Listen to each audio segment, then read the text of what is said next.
A man whose talent is more rare than a Let's Go Brandon sticker on a Prius. Adam Carolla. Yeah, get it on. Got to get it on the Judgment Monday. Get it on. And welcome back, Skinny Jodi Miller, everyone's favorite. So thin. Stand-up special, which I saw shot in real time, is available on YouTube as we speak. It's called Decades in the Making and is very good. So you should avail yourself of that. Also, stand-up dates around. Yeah. I'm not sure where your stand-up dates are, but they can go to where? They can go to JodiMillerComedy.com. I'm usually at the Comedy Store almost every. I'm not traveling right now, so you can just come over. Just come to my house. I live in my house. do it. I'll just do. If you guys want to come over, I'll do a tight 10 in my living room. I just got back from the track a day or so ago. I was racing, lots to report, everything is interesting to me. Like, there's a guy at that track, and his name is Chip. Okay. And he's one of these guys where he's like, I've spent half the year in Hong Kong, which is, it means rich beyond, you know. Which is, by the way, that's not like dentist rich. No. I'm spend half my time in Hong Kong. What's crazy is that you said his name was Chip, which is, I would assume every track would have a Chip, but I did not assume that Chip would be that rich. When you think of Chip, I've been to Chip's home. I've toured his collection. He won his 1928 Mercedes, won Best in Class on the lawn on Sunday. It's real high-end stuff.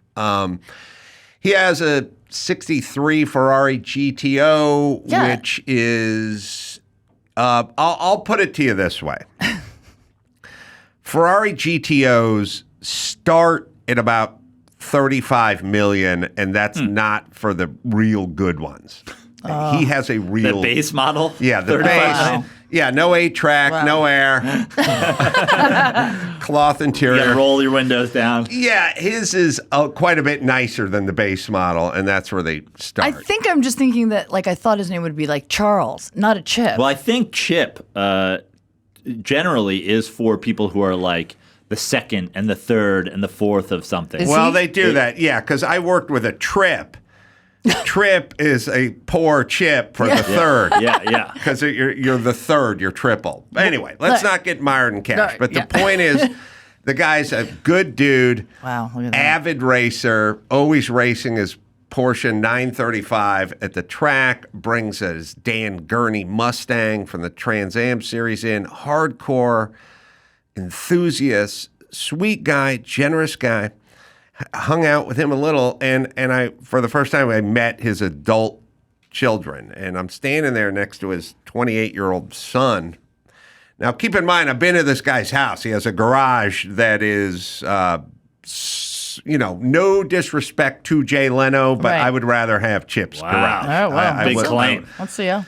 Yeah, well, because you'd rather have, Jay has 175 cars, but you probably only really care about 40 of them. Chip probably has 40 cars, and you'd care about all of them a lot. And so it's just an exquisite collection, So standing there with his son, and we're standing in his paddock area where he brought out the Ferrari GTO, just brought it out to sort of be seen. There was a big crowd around it. He's got his 935s, he's got his Porsche race cars and everything there. He came out with this whole rig and did his whole thing, even though he had a shoulder injury, so he's just there as a spectator. But he still brings all the good stuff because people love seeing the good stuff. So I'm talking to his son, and I said, Chip, everything, man, it's all great. I said, just around the corner here is Niki Lauda's Ferrari F1 car from the day, from basically circa the movie Rush. It's Niki Lauda's F1. That's his car. That's how these guys roll. There's no replicas. There's nothing with a Subaru engine in it. It's all the highest, all the best, all the most brilliant. And his son looks at me and he goes, Niki Lauda's F1 car's around the corner? I go, yeah, it's in the next paddock. He goes, man, I got interested in this stuff after seeing Rush. And I was like, your dad's Ferrari GTO was not enough to beckon you into this world. Your dad driving Porsche 935s. Your dad having an underground lair filled with the most expensive cars on the planet. Not enough. You had to watch a Ron Howard movie from 7 years ago to suck you into this world. It was just his dad's bullshit before that. Because it's his dad. It's his dad. I know, and it had to be his thought, own idea. What the F? You know what I mean? Like, what happened to the dad and the Dominion shit where you should just go, listen, my dad was a lawyer, I'm a lawyer, and you're going to be a lawyer, God damn it. And they just go, shit, I have to be a lawyer now. And it's like, fuck you, old man. But you can't get them into it, and if they're not, they're not, and you can't force it on them. And then if you try forcing it, it's just friction. Mm-hmm. But the idea that it took a movie to get that guy's son into this when he grew up Is your son into this? I'll tell you in a second. The guy wins Best in Show at Pebble, which is like the highest honor you're going to get. And then he pulls out a picture the following day when we weren't at the track, and he goes, I got a picture from 1995, last time we built, so his kids were, 3 or whatever it is. But the point is they've been around this their entire life, not so interested, which is insane, except we're totally predictable and shows there is no God, because I could have been a great son to this gentleman racer. I would have been a dutiful son. You still can. You may be right. Yeah. But my dad was the worst dad to have if you were into this shit. Right. Jim Carolla. Oh, my God. I had a funny thing with him. I didn't know what to do. All my dad does is talk about the trumpet. That's his whole thing. He just talks about playing the trumpet. Did he play the trumpet? He played the trumpet? Is he a well-known trumpet player? That sounded like a trumpet. Are you a well-known trumpet player? My dad has never made trumpet impression. 1 penny playing the trumpet. Yeah, but okay, that's and his I would describe his talent as a trumpeter as on the lower scale of people that played trumpet. That's him. Okay, so not like even marching band quality. If the marching band had 10,000 people in it and he could be shoved in the middle of it, then okay. And they just taped his spit valve open, then maybe he could lose himself. But not. It's not great. I'm not gonna lie. It's not great. Is he in this picture? Is he recording, or is he just? No, I mean he was. Listen, look. Here's the point. He was okay on the trumpet, but that was his thing. That's the only thing. He doesn't have a Ferrari GTO to talk about. Meanwhile, you're not a trumpet guy, right? No. You didn't pick up what your dad did. You never tried to pick that trumpet up and blow? No. Oh, yes, I played it in the 7th grade. Okay. But be all this as it may, I'm now was responsible for purchasing him his last trumpet, which I bought him one. Talked to a music store guy. I said, look, I need a fair to Midland trumpet, and he's like, all right, $1,600. And I got it for my dad. And he's like, yeah, I don't like the way this one, I don't like the action on these valves, I decided to buy him a $4,000 trumpet, but he can't play it very well. It's like a fat guy on a $10,000 mountain bike. Yeah. Just kind of picture that guy. All right. Okay, so... Now all we do is we talk trumpet. We plays the trumpet. We talk. We just sit there and just talk about the trumpet. And it's really, I really kind of realized it when I was driving home from his house the other day. I was like, my entire life we just sit here and we just talk about this trumpet. But you're not good at playing the trumpet. You're okay at playing the trumpet, but it's his thing. He's not good at anything else. So this is his thing. But it's like I can ride a unicycle. Can you? Absolutely. All right. But I'm not good enough to get paid. Okay. But much like the trumpet, I'm still going to be the only guy in the room who can ride a unicycle if there's a small party. And my dad will be the only guy in the room who can play a trumpet even at a low level. They're like the worst family of carnies. I know. And now I realize it'd be like if I just sat with my unicycle next to me on the sofa, and every time I talked to my kid, it was just like unicycle talk, and then I'd bring it with me to like a party and just ride in a circle. Well, that would actually around be fun. it, and it'd be nothing but universe. And it's like that'd be a weird existence to have with your family members. But anyway, so my dad picks up the trumpet and he goes, I don't think he's 93 now. It's like, I don't think the valve's good. I don't think this one's good. I go, all right, let me try to fix that. I'm entire time. So all I did was mess with the trumpet, unscrew the valve, put the valve oil in, screw it back in. He doesn't have any mechanical dexterity. So I'm taking the thing apart and I go get a tool from the drawer in the kitchen and blah, blah, blah. And at some point I get it put back together and he blows into it and it's like, I go, he's like, still broken. It's not fixed. I go, oh, okay. He blows into it a couple times. He's 93. He's blowing in. So, yeah, it's broken. I go, take the thing apart, redo it, put it back together. Now it's still broken. I take it apart again, put it, still broken. So then I look over and there's a flugelhorn because he's a brass instrument guy. Hello. He gets a flugel. Chuck Mangione's a flugelhorn guy. Yeah. So I go, well, let me test out the flugelhorn, Dad. Why don't you blow into that? And he, all right, gets the flugelhorn. This one's broken too. I go, is it broken? Was it broken? Yeah, well, it's not making any noise. I go, but it wasn't broken, right? No. But it's making the same sound as the other one, so it must be broken. I go, maybe it may not be as you think does it have to be the horn? Might be the Indian, not the arrow. That's right. Did you take your dad apart and take his valves out? I pulled his valves out. Take his valves out and then lube it up and put it back together? So that was funny. Then I got a long text from my sister about he needs his trumpet repaired. Well, I got get on it. take care. I tell him my unicycle's got a flat, bitch. So who's handling that? Who's handling my unicycle? So I get back. So in no particular order, I'm there for the car weekend. I'm racing for the first time in a year or so. I don't think I did it last year. I'm racing my BRE Datsun Roadster. I don't expect you guys to know what it looks like.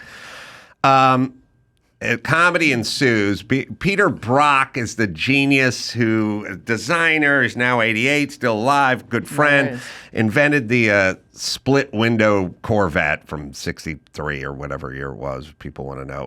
Worked at Shelby's shop, made the car, designed the car. If you saw Ford v Ferrari, every time they were in Shelby's shop, they had this like wooden buck thing. This like looked like the shape of a car out of like plywood ribs, like it was always in the back. Mm-hmm. That was the car Pete Brock built, designed, won the championship for Shelby. But in the movie, they were kind of focusing on the GT40, so that car was but it was always there because if you were setting Shelby's shop, you would have little Pete Easter Brock's. egg. Right. Yeah. So genius, designer, everything else. So first, the comedy ensues, which is I take the car and I think to myself, we're always fucking around with these cars. I do it in my own garage, and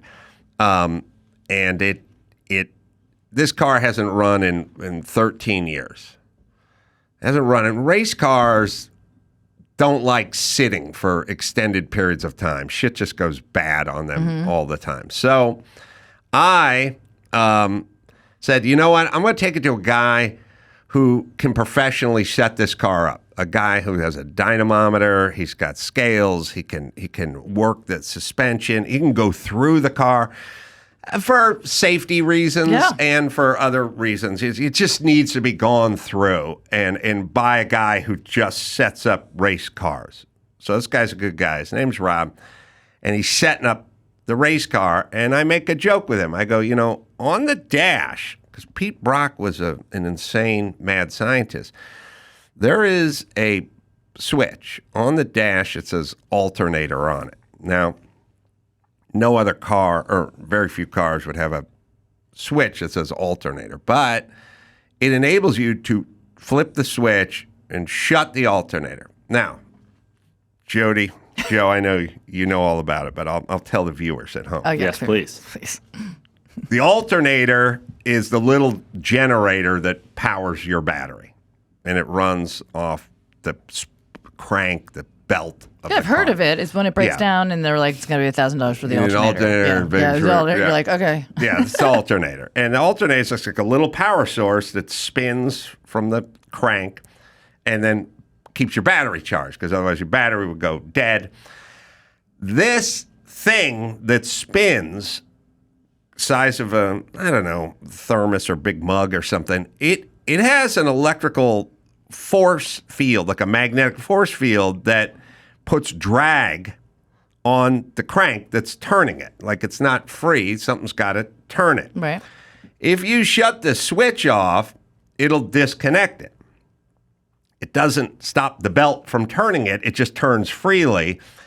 And you may get half a horsepower because it's not electrically engaged now. So this guy was putting the car on the dyno, and the guy's a Datsun geek, and I said, there's a switch on that thing. And I've never seen it in any other car. I have a million race cars. There's no switch, because people are like, why do we need half a horsepower? Yeah, why do you? I was going to say, why is that even there? Why does anyone even need that? Because they will take whatever they can get.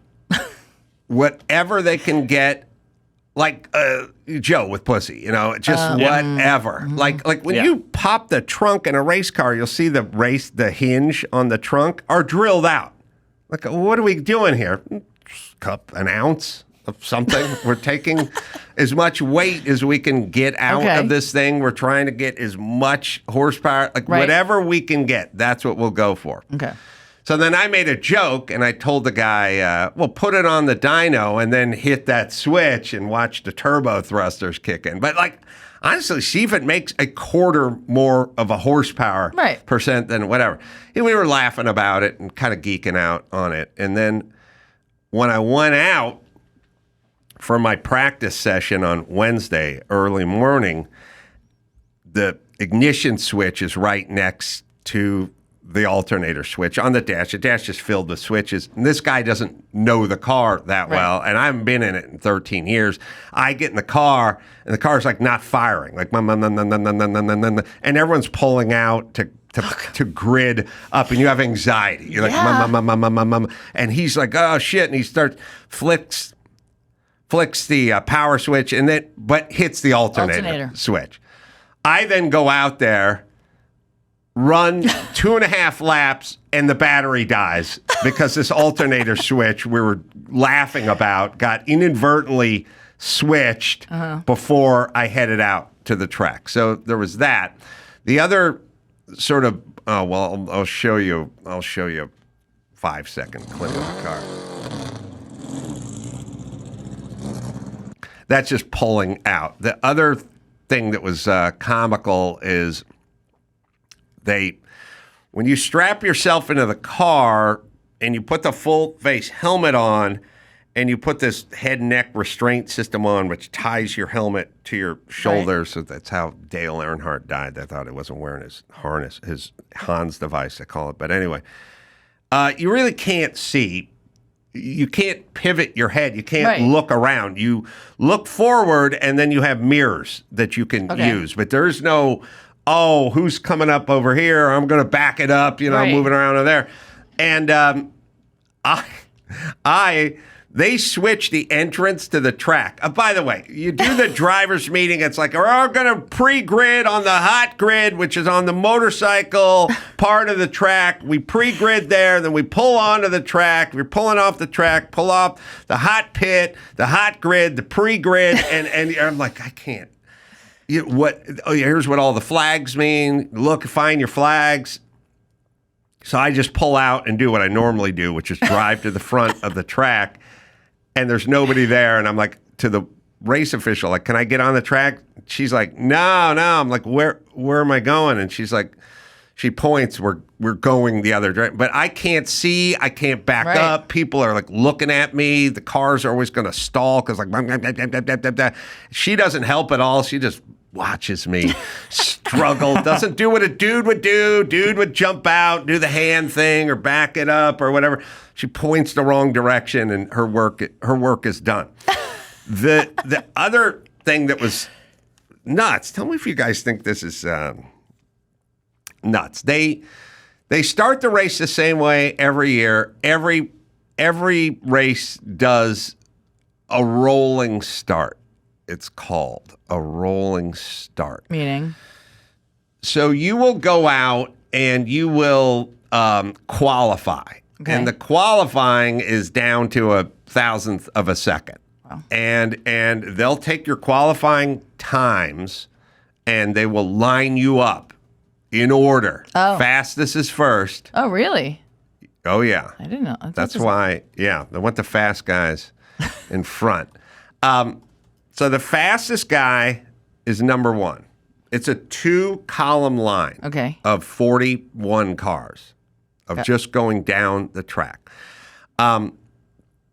They have column one.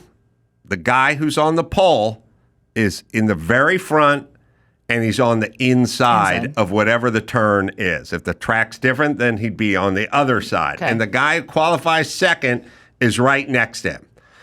And you do a rolling start, and then everyone's 2, 2, 2 stacked all the way back till you get to 40 cars.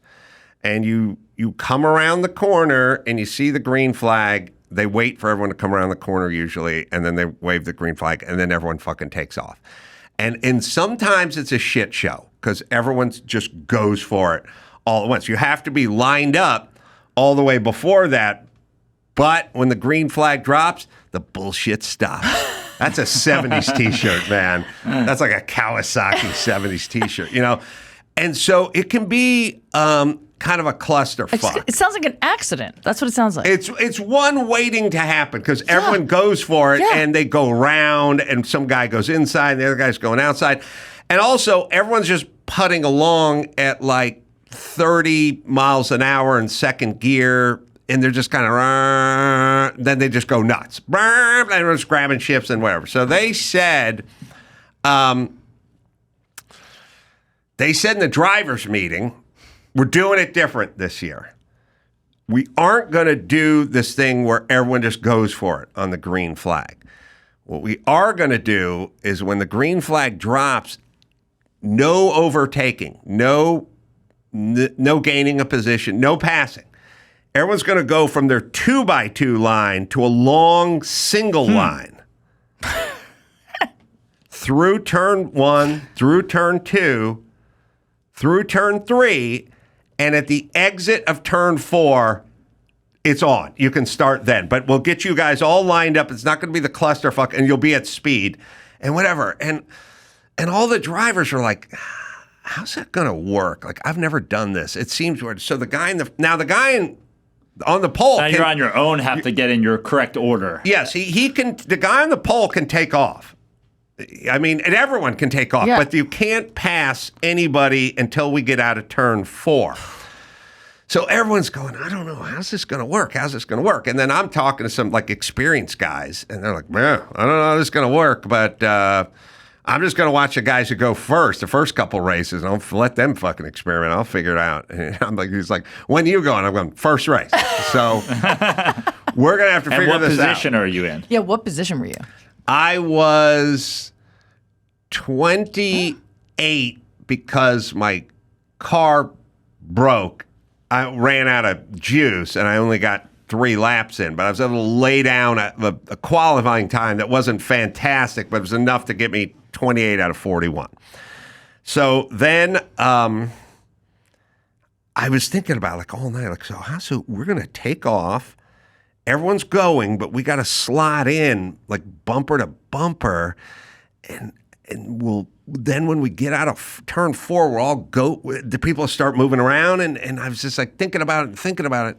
And I was like, how is this going to work? And I was getting anxiety about it. And not really, I don't get anxiety. But what I'm saying is I was like, I don't want to fuck this up, but I don't know how this is going to work.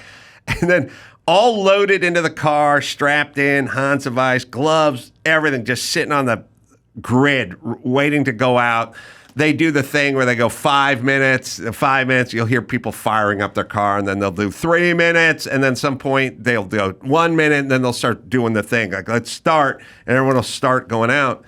Anyway, I'm sitting in the car, it's like 2 minutes, and then the guy, like the race official guy just comes up and he leans, he goes, we're doing it the old way. Oh my God. I go, what do you mean? He goes, we're just regular start. I'm like, all right, we just decided on this. We're rolling out onto the track. Yeah, just do it the old way. Like, all right. Thank God I've stayed up thinking about that fucking shit. I will, let's see, I'll show you the first lap. Yeah, let's so you see can it. see what it sounds like. All right. This is us gridding up. Okay. You come around the corner, Coming around. and now the green flag has dropped. And now you can go.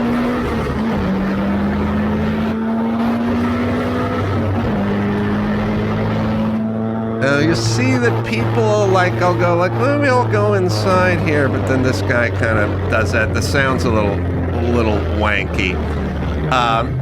Mostly old Porsches and my run crew.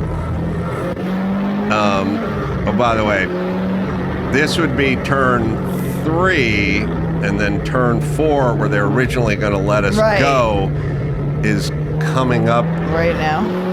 Yeah, be this right-hander right here. So then technically it would have gone that way.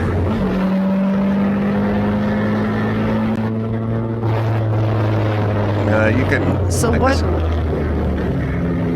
what place did you come in? Well, I started in 28th, and then I came in at 20th. So There you go.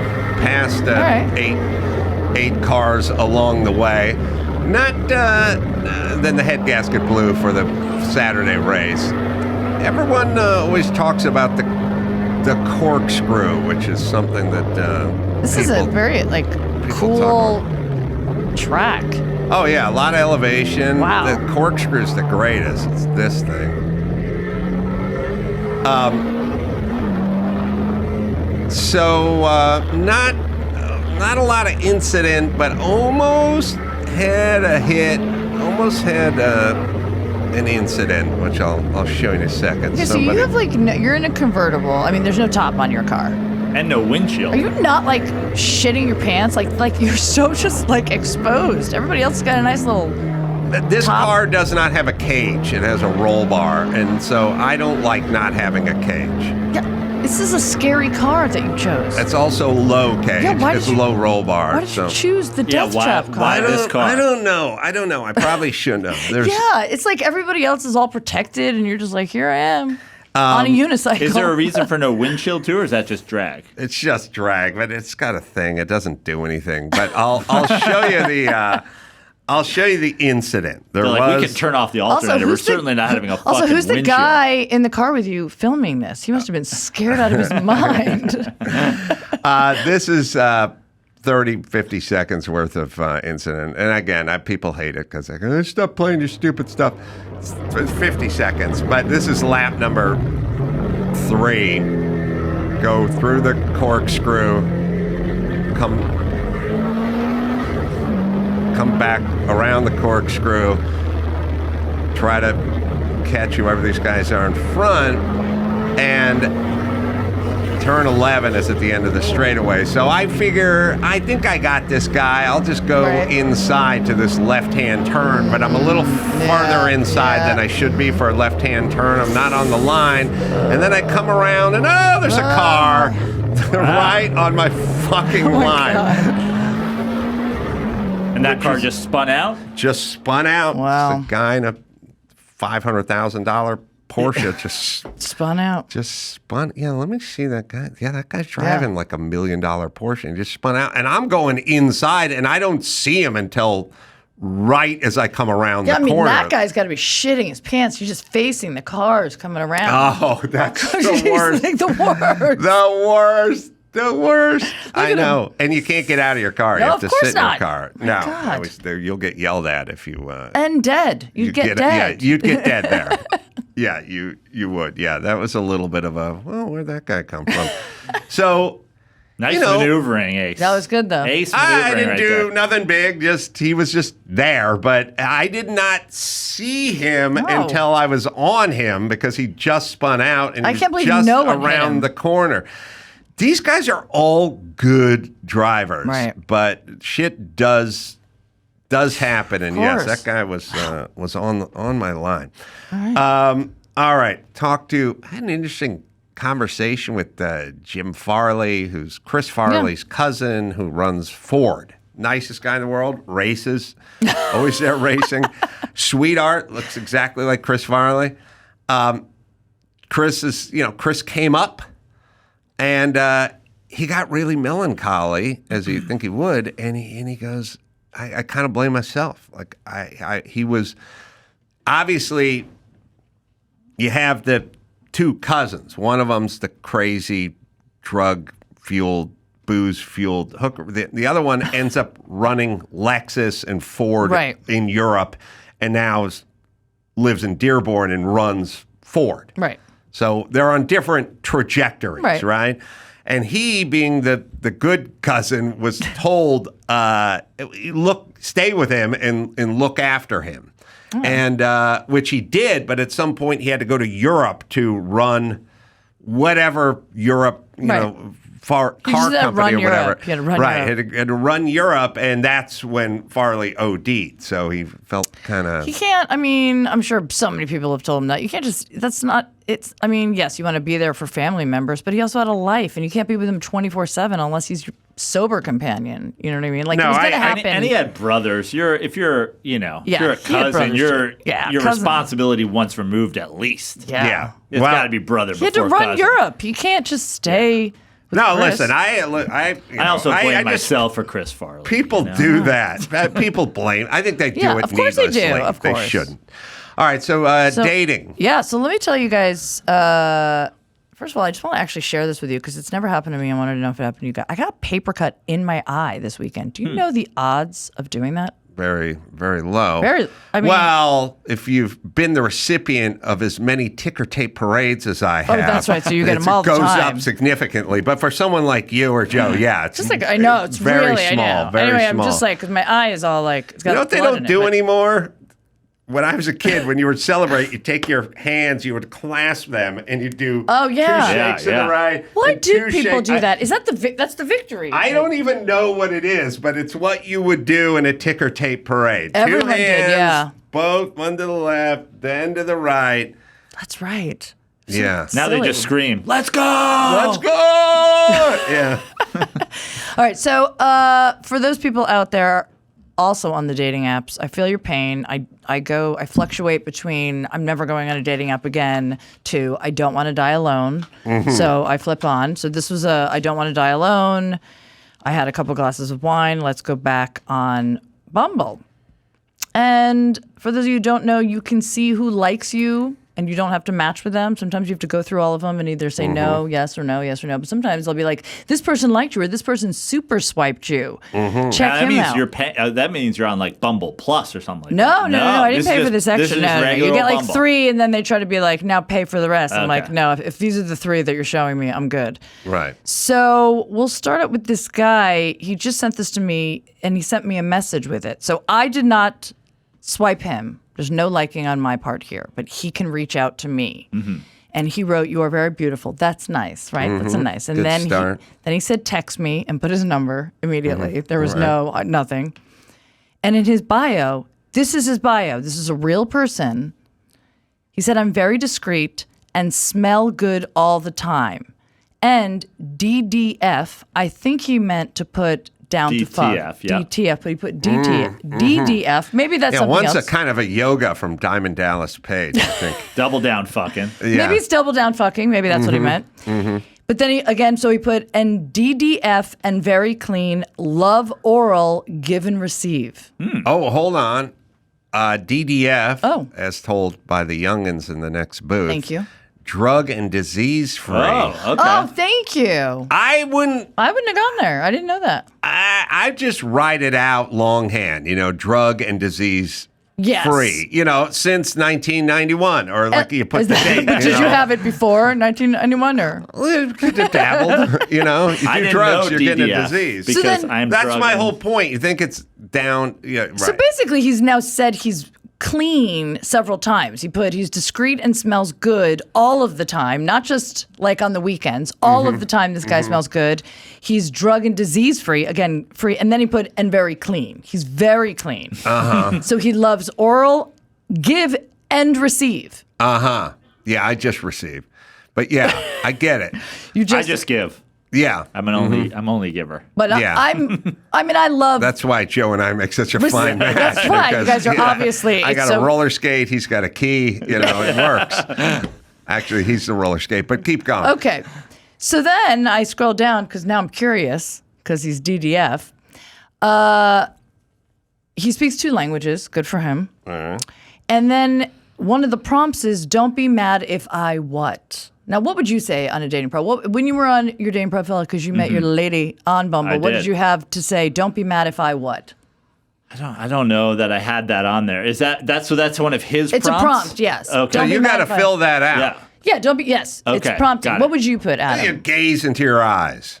Lovely. What would you say? Got it. Don't be mad if I call instead of text. Okay, I can't believe Now, the reality for me is don't be mad if I eat shit off of your plate mid-dinner. That'd be an honest one. That would make me laugh. You don't say steal a few of your fries. Don't be mad if I disparage Taylor Swift. That's totally fine. Don't be mad if I watch way too many serial killer documentaries. Right. He wrote, "Don't be mad if I eat your ass real good." Oh, okay. Wow. Why would I be mad about that? Also, why does his hygiene have to be a 10 if all he's doing is eating your ass? He's not asking if my ass is clean. Also, ass eater, immediately not as clean as he says he is. Well, right? You're probably right about that. But he swears he's clean and he's discreet. So if you don't want anyone to know that this guy has eaten your ass, he won't tell anyone. So this guy is one of those guys who probably leaves the public bathroom, using a shirt sleeve as a glove, and then walks in your living room and eats ass all night long. He just eats it. If I showed you a picture of it. How old is this man? This guy is 50. Okay. Uh-huh. He's been eating ass probably his whole life. I don't know. Maybe probably since he was a little kid. It's not something you stumble on in your late 40s, the ass eating. You definitely have got to, yes. You majored in it in college for sure. Some girl was like, eat my ass. And now he's like, this is what I do. This is what I'm known for. Right. And then he said, but don't be mad if I eat your ass really good. Uh-huh. So I wouldn't get mad at that. I'd probably be happy. Don't get mad if I eat your ass terribly. Then poorly. I'd be like, I'm what are you doing down there? I would say, don't be mad if I eat your ass while I'm eating. Yes, while I'm eating food off of your plate. Yes. Hold on a second. That looks good, and let me get down there. Let me eat that ass. And now, look, I realize that you have to essentially try to fool women into dating you, because if they really kind of know all of who you are, it's going to be difficult, Yeah, so you don't want to. I'm not really talking about lying. I'm just saying it's like a job interview where the boss says, "What's your greatest fault?" And they go like caring too much about work, But yes. it's really hating Jews, Yes. But you don't say it at the interview, No, save it. So this guy wants to eat ass, which is fine. We all would love to eat some ass, but get into it, or a little slowly. A little slow. Start with your feet. I love to give foot massages. You haven't he has nothing from you at this point, right? Oh, this is this is actually no. For me, all he actually said to me was that you're beautiful, and then he said text me, and then gave me his number. But then I, of course, wanted to see his bio, and this is on his bio. So this is his, for everyone. Publicly, he's saying, don't be mad if I eat your ass. Publicly, he's saying that. But that's not even his opening move. His opening move is what's next. Well, it's great. It's great in the world we're living in. At some point, he's going to be running for district selectman of Orange County, 4 years from now, and he's going to be up there with his American flag on his lapel and his cross on the other side, and somebody will go dig this shit up, and it'll turn into one of those commercials. Bob Jenkins only wants to help the economy, wants to eat ass. It's really good, though. I mean, he wants to eat ass really good. He wants to make America really good ass eating. Yeah. Again, I mean, I feel like that honesty, I'd appreciate it. All right. So I'm going to bring back rim jobs. That's right. We're gonna have a car in every garage, a chicken in every pot, and a tongue up every a-hole. You like golden showers? I got that for you. His opening move is, and this is interesting because if you look at me, you'll understand. I've always wanted to be with a black woman. That's what he said to you. Yeah, and then his number here is again, and then wrote, never been with one, but always wanted to. Hit me up. Wow. Well, now we're going to have to follow up on this. Wow. He's got his number here. And his number is? Is there a picture of him? There is a picture. Would you find him attractive? No, but he definitely looks like somebody who eats ass. He doesn't really have a mustache or beard, does he? He does not. Okay, good. I'm only showing it to you guys. Wow. Oh, boy. Yeah, that's a little crazy. Are those full sleeves? Has he got the sleeve? No, it's actually real sleeves, not tattoo. Got it. Just I like the guy just poses in his T-shirt. Like I like the guys who show up in the courtroom with like a Santa Anita windbreaker on, like over a wife beater. Like there's not one. I've had this with like my loser friends at funerals and stuff. Like you do not own one black shirt with buttons on it. How's Nothing. That You're just wearing a fucking Ole's beer fucking T-shirt at your grandfather's funeral. It's like I don't have any. That's the greatest. Oh, we're looking at Tekashi 6ix9ine. I literally. This guy's Bumble also says he's drug and disease free. Totally. Does he eat ass real good? I literally went to Pebble Beach one year, and I brought one of my mechanics to help set up the car, or whatever. Jose, who's that guy, you know. He doesn't own a black shirt. And he was told, like on several occasions, we're going to go to the Acura party where Jules going to be playing a set. Right. This very nice environment, and we are going to be going to the lawn at Pebble Beach, and you can find a picture of the suite I was in at Pebble Beach. I took a picture of my son on the suite because Chip, the guy with the GTO, did the super casual. Oh, we got a suite over there by where they're showing the cars. I'm like, oh, beautiful. It's a suite. Yeah, just for friends, you know. Come on by. Is Chip single? No. But he eats ass. Okay, good. That much I know. So anyway, it was like 5 years ago. So Jose comes out, you know, and we're going to the Acura party. We're going to the Quail Lodge with all the champagne and the caviar and all. Guys wearing $7,000 loafers, you know what I mean, with pocket squares and stuff. And we're like, all right, you know, meet. We're in an Airbnb. It's like, all right, we're leaving at 3. You know, good. Jose's wearing a white T-shirt, just a white T-shirt, and it's like.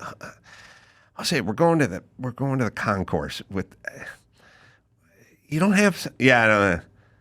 There's just something with a button. Like it's just a button on it.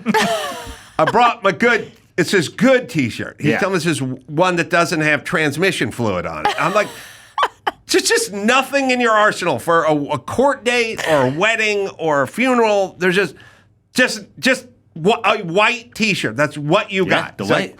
That's what he's got. He's got a white T-shirt. That was it? Is that what he wore? Just a white T-shirt. Yeah.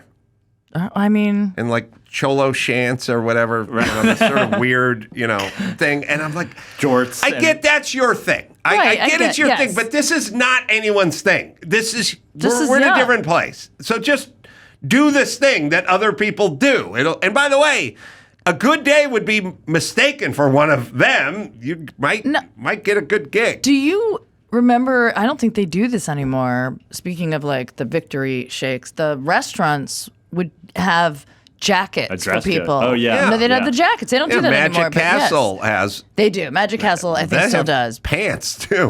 You end up putting on pants and a blazer over what you're wearing, and now you look like an insane homeless person. Or someone, or a convict who jumped over a fence and grabbed something off a clothesline, or a magician about to like jump out of it. You're pulling your pants you're pulling out stuff of your out. pants. But I think parties, events should maybe bring that back. I agree. Just a coat, a shirt, just a standard black shirt, button down in several sizes. So this guy likes to eat ass. This guy definitely doesn't own a black shirt and thinks you're beautiful. Black and beautiful. Yeah. Yeah. And what would work on you? And you're very eligible and desirable, Skinny Jodi Miller. Thank you. What would work? What do you want to hear? Something funny? I can tell. A little self-deprecation, No, perhaps? it's funny because the last few messages I've gotten, I've matched with these guys, and they've just texted themselves right out of a date. Right out of a date. Yes! Right out of a date. Too much talking. So much. It's like, this is what our first meet up should be. I'm like ready to like meet for a drink or a cup of coffee immediately. If we've matched, we say hi to each other. I realize that you're a real person and you're not a psychopath. I mean, you might be still, but like, let's just cut to the chase. I don't have days to read your text messages. A couple of these guys immediately will just tell me what they're looking for, just like vomit out every single thing they're looking for. That's one thing I noticed on the dating apps is I think it's enough for people to just be chatting. And I'm like, no, let's just go have a drink. Yes. Let's go have dinner. I have enough friends that I chat with and a daughter. I don't need that. I need to be like, let's get a drink. Mama needs ass eaten. I need my ass eaten. Like, I think guys can word their way out of a woman's underpants pretty easily. Yes. Women can't do it with guys because once they see the picture and they go, I want that shit, then they can wax on about cats or clouds. Or men never say the ick. Women say, this gave me the ick. Here's the thing, though, that I can say. First of all, we're talking about like lying a little bit. I always find this interesting because women get a lot of shit for lying about their age on a dating app or anything. I do not. But this guy that I matched with said 52. I'm sorry, he said 49. And then in the first paragraph of his bio, he put actually 52.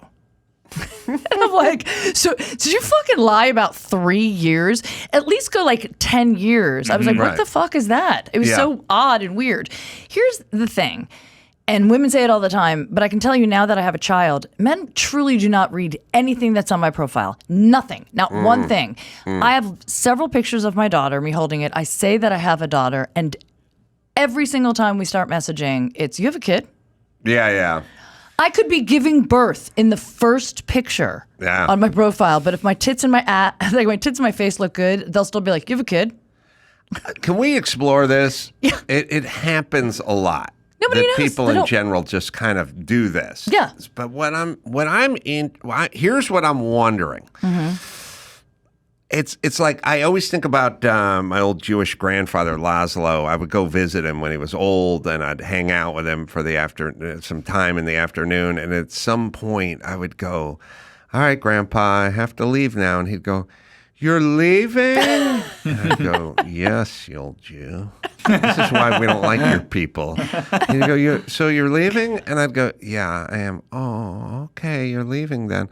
And I was like, why do we have to make this like painful for me? You know what I mean? Mm-hmm. And I realized they're trying to cheat a couple of tenths off, and which is, if they give you that, then next time you come, you'll stay an extra 15 minutes, or you won't cancel on them when you're supposed to come on Saturday.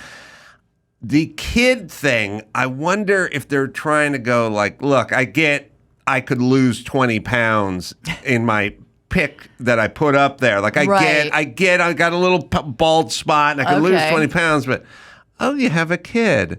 Oh, so I'm gonna even this out a little bit because that kid is your paunch and your bald spot. Right. Although they usually have kids too. Yeah, but that doesn't matter, right? Doesn't matter. You know what's interesting about all of this, by the way, true, is that I can talk about having a kid. I can have pictures of my kid. They'll act like I don't have a kid. There's one picture that I no longer have on there. I have a cat in the background. In the background of like my third picture, they've skipped over all of it. And they're like, oh, I'm allergic to cats. Like they just see, I'm like, how did you even spot that fucking cat in the background of me holding and breastfeeding my child? Yeah.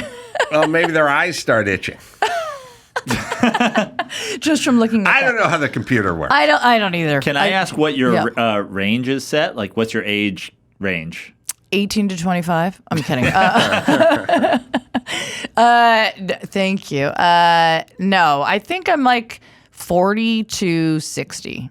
Mm-hmm. It's also men over 60 somehow find me, and that's fine too. Any man over 60, they're immediately their profile is all about working out. That's all they want to talk about. That's all they talk about. Really fit. You got to be fit. I work out 5-6 times a week. If that's not okay with you, I'm divorced, but I'm fit. I'm really work fit. out. This is what I work out. I've gone on dates with a lot of guys that are older and they love to talk about how much they work out. And I'm like, okay, I got it. I can see that you're in good physical shape. And I'm going to work out tomorrow. I worked out 2 hours today. It's like everything is about working out. I think it's probably better to be a little subtle and let you discover things. Like, you work out. Yeah, also, it's hard to fake working if you're just sitting there looking at a gelatinous blob and the guy's just got back from Orange Theory. Like, you just look at him and go, look, you can talk.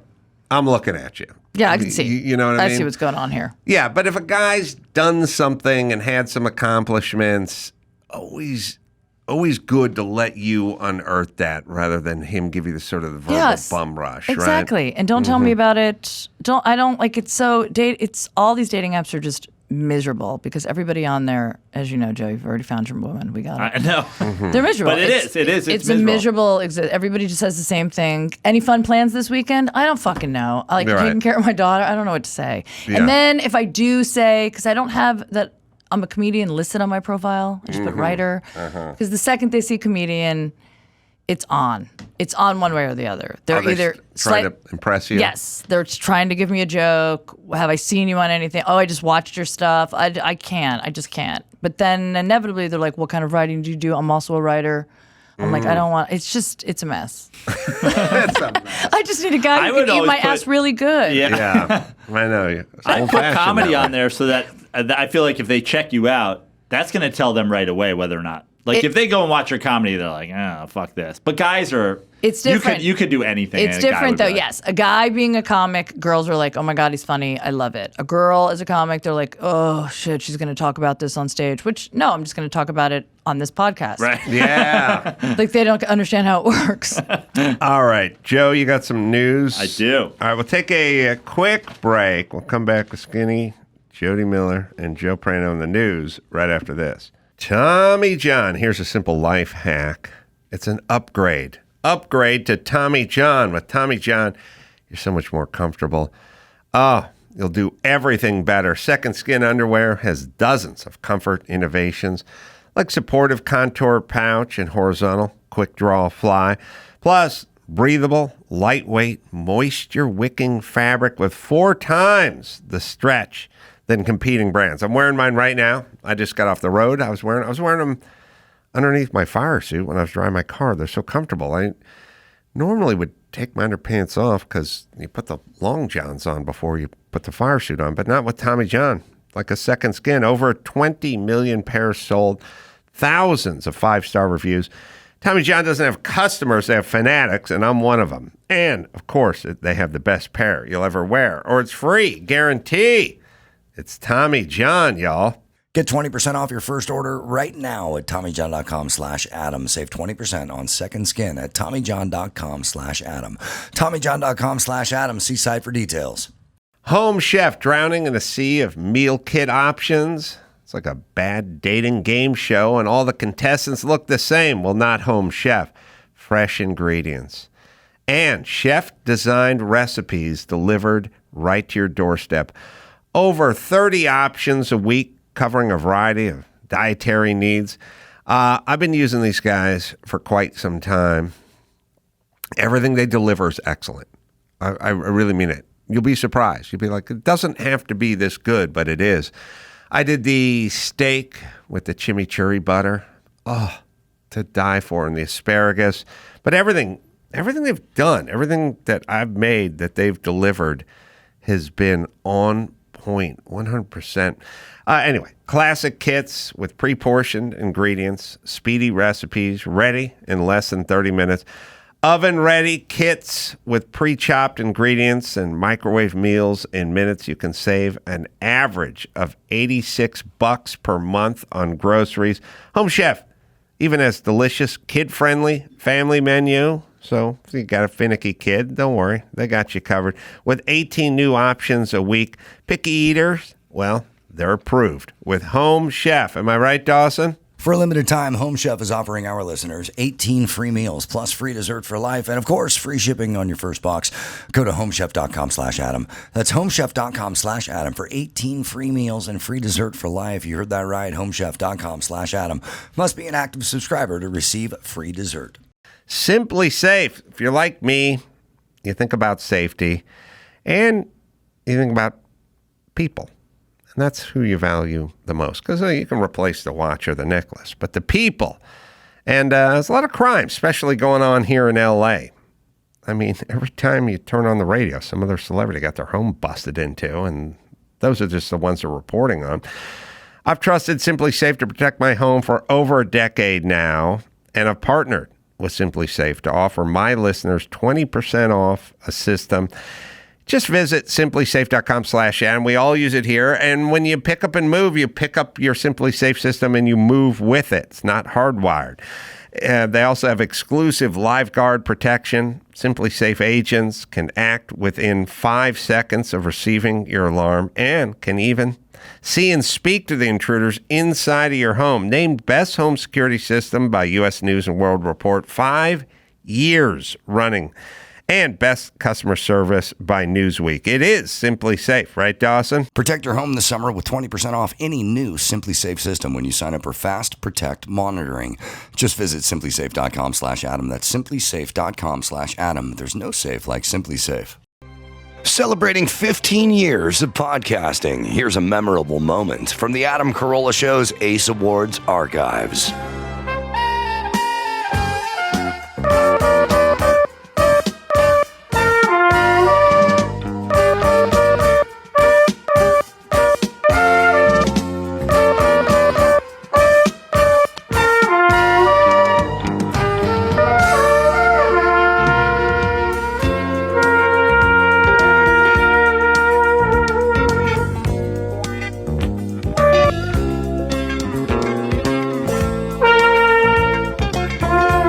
Now, for some new memorable moments, let's get back to the Adam Carolla Show. Oh, he's so good. So good, I know. You really undersold him. He's real good. Yeah. That's the sound. It sounds like someone's eating ass in there. Yeah. That's what it sounds like when Jodi says. I want to I forgot to thank Chef Dan Wood and his son Liam, who the greatest thing ever is this guy. I'll screw his title up. He's a food supplier, high end. Shows up to the Airbnb, brings all the Kobe beef, and he's a great chef. Goes to the track, cooks us tacos at the track with fresh tortillas, raw tortillas. You cook them on the grill and then do the Kobe beef on there. The Kobe beef is so good that if you're eating a taco and there's 3 or 4 pieces of chunks of meat in it, when you bite into it, whatever you got's coming with the bite. You know, you're pulling it out. The Kobe beef is so buttery that you can bite into it and just bite right through it, and the rest stays in the taco. You don't have to fight with it or grab it. Comes and grills it all up, then cuts it all up. Nirvana, best caviar. Caviar served on top of Kobe beef medallions. It's so good. So good. Wow, so thanks, Dan and Liam, for that. Yeah, and a good hang, too. Come and hang out with us. Yeah. It's the greatest ever. You know, we met him in Portland in a hotel lobby, and he's like, hey, we're like standing around waiting for the Uber or something, and the guy's like, hey, how you doing? And they starts talking, like, what do you do? I do big high-end distribute beef and whatever, caviar and shit. And Mike goes, oh. And then the guy goes like, hey, here comes Mike. Yeah, here comes Mike. Dan goes, hey, we're thinking about coming out to the track for the Rolex Historics this year. And Mike's like, you come to the track, bring the meat, bring it over to their house and cook them dinner. And he's like, okay. And he's like, all right. Wow. See ya. That was it, huh? I hope you brought a doggy bag for Mike. Oh, I got such a doggy bag. All right. Sorry. News. Well, I moved this one to the top of the list from our last conversation. Single gals are using ChatGPT to expose men for lying about their height on dating apps. Here we go. Size matters to super selective singletons swiping left or right in search of love. But now, thanks to artificial intelligence, once gullible gals are wising up. The girls are using ChatGPT to see if men are lying about their height. According to Justine Moore, a venture capitalist in San Francisco, she said you can upload 4 pictures to ChatGPT, and it uses proportions and surroundings to estimate height.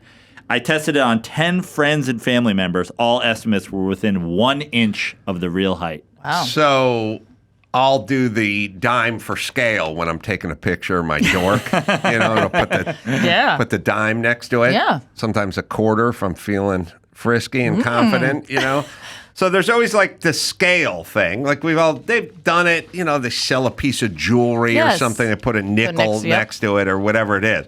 So this is if a guy's standing and he's in a kitchen, you go, well, the countertop to an island is 36 inches. Right. It's just a standard, it's 3 foot. That's what it is.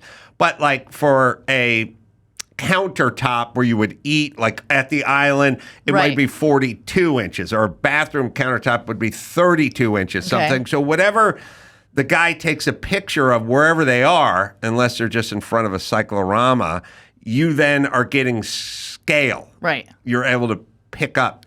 I mean, that. unless That's what it's doing, the guy right? is smart enough to stand by like a floating vanity that's lower, or goes over to his little person friend's house. Well, I think with and just stands by ChatGPT, it's, the AI is taking everything. So maybe you're just even standing by a light switch. And it's going to be like, okay, we so can. that knows. That's I mean, 36 inches or whatever. I feel 34. like I guess men do lie about it. I feel like a lot of men that are a little older don't lie as much. But I can tell you, if a guy says I'm 5'8", he's 5'6". Yeah, lying about your height is a weird one because eventually you guys are going to meet. Yes, the age thing you can lie about a few years. I got a colonoscopy 2 weeks ago, and right before I went there, it's like, anything to eat at all in 24 hours? Yeah. Like, if I ate a bean and cheese burrito, You'd see it. I couldn't say no. You can't. Like, you can't lie. If you're going to see someone in person, They're going to know. they're going to find out. Yes. I did go on a date with someone who I knew he was around my height, but what I didn't know, this would have been good to have, is that he was very petite. He did not look that way in the picture. So he works out, but he still was like, I don't know, $130 soaking wet. He was just a tiny man. Mm-hmm. And when I hugged him, my arms actually went all the way around him so I could touch myself. Yeah. And it was really uncomfortable. Skinny Jodi Miller and her skinny Bumble date. I was so skinny. He was so skinny, and I was all the way around. I could hold him like a baby. I think the conceit with the guys is sort of like lying on an application where they go, I'll get the job, and once I get the job, I'll figure it out. Right. You know what I mean? Fake it till you make it. So if I can get you out on a date and we can sit at a Red Lobster, and I can have a couple lobsteritas, which is an actual drink. Worst name ever for a cocktail. Worst name ever. It is a drink at the Red Lobster. If I can get a couple lobsteritas into you, I will charm you at that point. I will. It'll work. It'll work. Yeah, I can make it work. But if it's a deal breaker at 5'6" and I can't get in the door, so I'll lie just to get in the door. Right. Now, I wondered, have you ever met a guy that's ever worn lifts? Do guys actually do that? Yeah. They do, right? Well, there was the Ron DeSantis controversy. Oh, yeah. Where his cowboy boot was at a weird thing.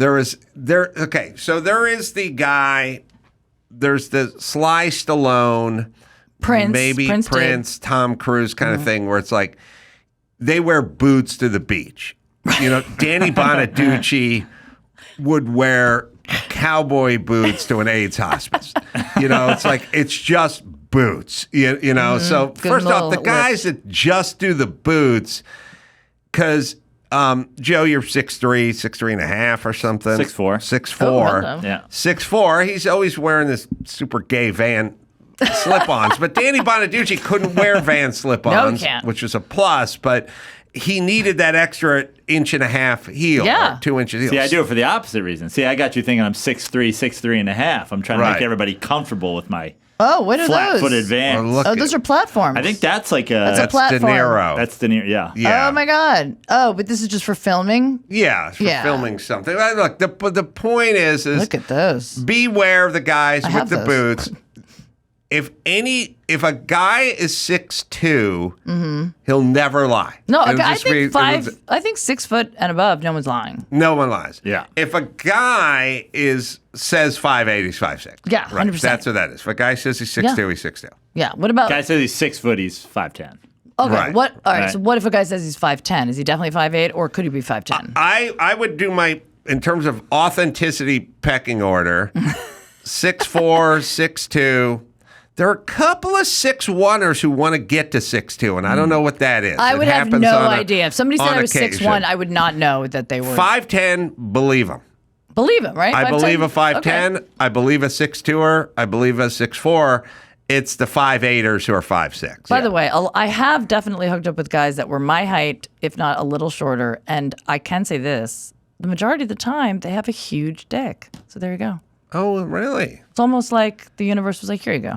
Yeah. Also, it's just Clapping in the booth. it's just perspective too. You know, it's like it looks big on him. Yeah, 'Cause it's he's a true. small And if guy, he like right? manscapes, looks even bigger. You know what I mean? Clean around it. Like if I had a 5'8" guy's big dick, you'd be like, your dick's still super small, and I'd be like, oh fuck. Yeah. You know? Because Oh, that all right. perspective wise, you'd be like, I don't know. No, I know. Everyone thinks Shaq has to have a huge dick. And? I heard. I was talking to Pete. God, Pete. No, say Pete. Hallie Robinson Pete. Oh, Holly Holly Robinson. Robinson. Holly Robinson Holly Pete. Robinson. Yes, Yeah, yes. there's too many names and too many Peters and everything else out Holly, there. yes, from But 21 Jump Street. I remember doing Loveline with her on MTV Right. a million years ago, and I don't know, 1999 or something. And I said something like, "Look, while the cameras were running, look, you're hung like Shaq. You're good. You're hung like Billy Barty or something. You're not, or whatever the reference that no one ever gets us." But anyway, we went to commercial break, and she leaned over to me during the break and was like, "Shaq, not as big as you think." Nice. And I was like, "Oh, Wow. well, that's insightful." How embarrassing for Shaq. Yeah. But I feel like if Shaq, like with how big Shaq is, if Shaq had an 11-inch dick, it would look like a micro penis. If you put your date who's your height, Right. who had plenty of Johnson onto Shaq, it would look small on You're Shaq. right, of course, that's right. But what then I'm again, saying. let's just be clear. I can't handle 11-inch. Who's handling 11-inch cock? It's a You're lot. looking at him, sister. What are you talking about? Don't come into my studio and insult me. You know what I can do with 11-inch cock. Yeah. Sorry, I don't know how you're sitting down right I don't now. know. I just all I wanted in the cock department, it didn't really work out, but I wanted was in the good porn cock is where the guy's just got the Right. base. He's got the full Right. handful of base, and he's still got plenty to work with, like in the Right. guiding department. You know what I mean? I have to do the I'm sipping tea sort of move, With the pinky up. Yeah, the pinky up. These guys just grab one full fist of hog at the base, and there's still enough there to start, doing whatever they need to do. Now, I have to ask, because every girl goes through this where we start getting our boobs. Mine came pretty much overnight. I never had a training bra. I got really big boobs very early. Embarrassing for a fourth grader. They just popped out. But most Fourth girls, grader? yes, my God, it was Wow. embarrassing. My mom was very flat-chested. I got them from my grandma. But every girl stares at herself in the mirror, looking at her little boob buds, and we're like, "Come on, grow," and doing all the things. Is that what you guys do? Did you do that? Were you like holding? Yeah. Did you look at your penis when you were like, 11, 12? Like, you're gonna be big. Did you read it positive affirmations to make it grow? I do. I remember one of my best friend's dicks got big like fast. I remember that. Did he tell you or did he show you? Oh no, I knew what every one of my friends' dicks looked like. But did you guys personally, were you just like praying? Like I was a super late bloomer. I was like in sophomore year of high school, I was like 5'4", 90 pounds. Oh, all right. And then that summer, I literally over the course of a summer grew 10 inches. And your penis? And then but before that, I was like, I'm just going to be a small man with a small penis. And then so you're accepting that, September right. comes, and I was like, oh, I'm a big guy with a big big guy penis. with a big penis. Did you walk into school Big that dick September energy. with big Yeah. dick? You just Yeah. walked right in? Yeah. Yeah, I was always like, I don't know. I guess I was always just sort of averagey, and I was the Toyota Camry of cocks. Yeah, you know what I mean? Like, obviously. all right, you were the fine. Corolla of God. Yeah. Yeah, Toyota Corolla of dicks. It's like, I love that he fine. wouldn't even give himself Carolla. Yeah, He you Wow. didn't give yourself Corolla. Camry. Yeah. He wouldn't do that. Camry's really nice, actually. Well, now I'm picturing more 2002. That's fair. When all right, what's Right. our next story? Ketamine Queen Jasveen Sangha sold 25 vials to Matthew Perry days before death and is linked to his fatal overdose. Her and 4 other people have been charged in Matthew Perry's death. It was her, 3 different doctors, and his personal assistant who actually shot him up with ketamine the day he overdosed. I have a problem with this. So I read this story as well, and I mean, obviously, you shouldn't be like, all these doctors shouldn't just be prescribing it. I understand people use ketamine for the use for depression and all of that, but they should be charged with his murder? He was asking to take it. Mm-hmm. So, I'm slightly conflicted in this one. I mean, I'm definitely conflicted about the assistant who is. Well, his assistant, by the way, how old is his assistant? Is it in there? It's like 60, isn't it? This is an older assistant who lived with him. I mean, so now they're charged with his murder for doing something that, he was ultimately the one that asked for it multiple times and wanted it, but they're the ones getting charged with it. Yeah, I'm with you that just because I'm not saying it's irresponsible, it is, but just because we have a corpse doesn't mean it was murder. Exactly. Number one. And there's just a lot of, I think when people die prematurely, people goes, who's responsible? Yes. Somebody's got to be responsible. It's like, well, maybe they OD'd or they got too much plastic surgery and, flatlined or whatever. And then we have to find somebody. And that's the bad part or the sad part is if they're high profile people, then it's like, we're getting Alec Baldwin back in here again. It's like, okay, someone is dead. Yes. And they do this thing where it's like, we have a 42-year-old woman who is dead and somebody's going to, and it's like, not always. Sometimes shit happens. Sometimes you're walking down the sidewalk and a girder breaks loose from a crane and just takes you out. That doesn't mean it doesn't mean the guy who was operating the crane necessarily has to be brought up on murder charge or Alec Baldwin or Matthew Perry's assistant. So I'm with you. Right. I'm with you on that. I feel like the doctors were probably, again, irresponsible in prescribing it. And should be probably charged with something and lose their license. It's such a harsh, it's like murder. And it's, I don't know. I don't agree. It feels like a very celebrity thing, too. Like, if the celebrity is the victim or the perp, now it's a big thing. Like, if some rando OD'd on ketamine, 3 doctors and their best friend are not being charged. Also, ketamine was not the only reason. That's not the only cause of death. He had extensive coronary heart disease. He drowned because of the ketamine. Right. But he also, you know what I mean? He abused his body. There was a lot of things going on there. Yes. It is a shame. Don't get me wrong. It's very, very sad. But, and you're right. I think people are like, we have to blame someone. Let's arrest 6 people. All of these people in connection. The Ketamine Queen, which is a queen. Can't arrest I know. You should have him banished from her kingdom. One of the doctors. Off with your head. What? We're arresting you. No, I'm not. Are you the Ketamine Queen? Did yes, you answer to that? Yes, I'm the Ketamine Queen. Now, security, guards. And just banish him and put him in the tower, and lock him in the tower. Yes. Ketamine Queen. I feel like back in the day, they would either lock you in the tower or bring you down to the dungeon in the basement. There was no ground level security. No. There was nothing on slabs on the first floor. Take him to the first floor. We're on the first floor. Good. I feel like the tower was better, right? I would like to be locked in a tower. I feel like there was more torture going on in the basement. They would occasionally, if they needed to torture you, they'd take you down to the basement from the tower. But I would like to be in the tower. Better view. Yeah. Yeah. Yeah, you could probably that torture is psychological. They're like, look at the world that you're not ever going to see again. In the tower. In the tower. But in the basement, you can't see anything. No, you just hear screaming. Yeah. I'd like to be in the tower, too. Tower. I'll take the tower. That's where the Ketamine Queen is going to be. I feel like Sir Walter Raleigh got locked in a tower.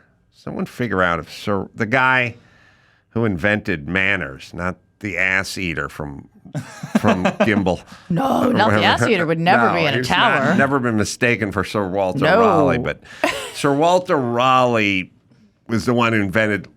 He's also kind of an idiot.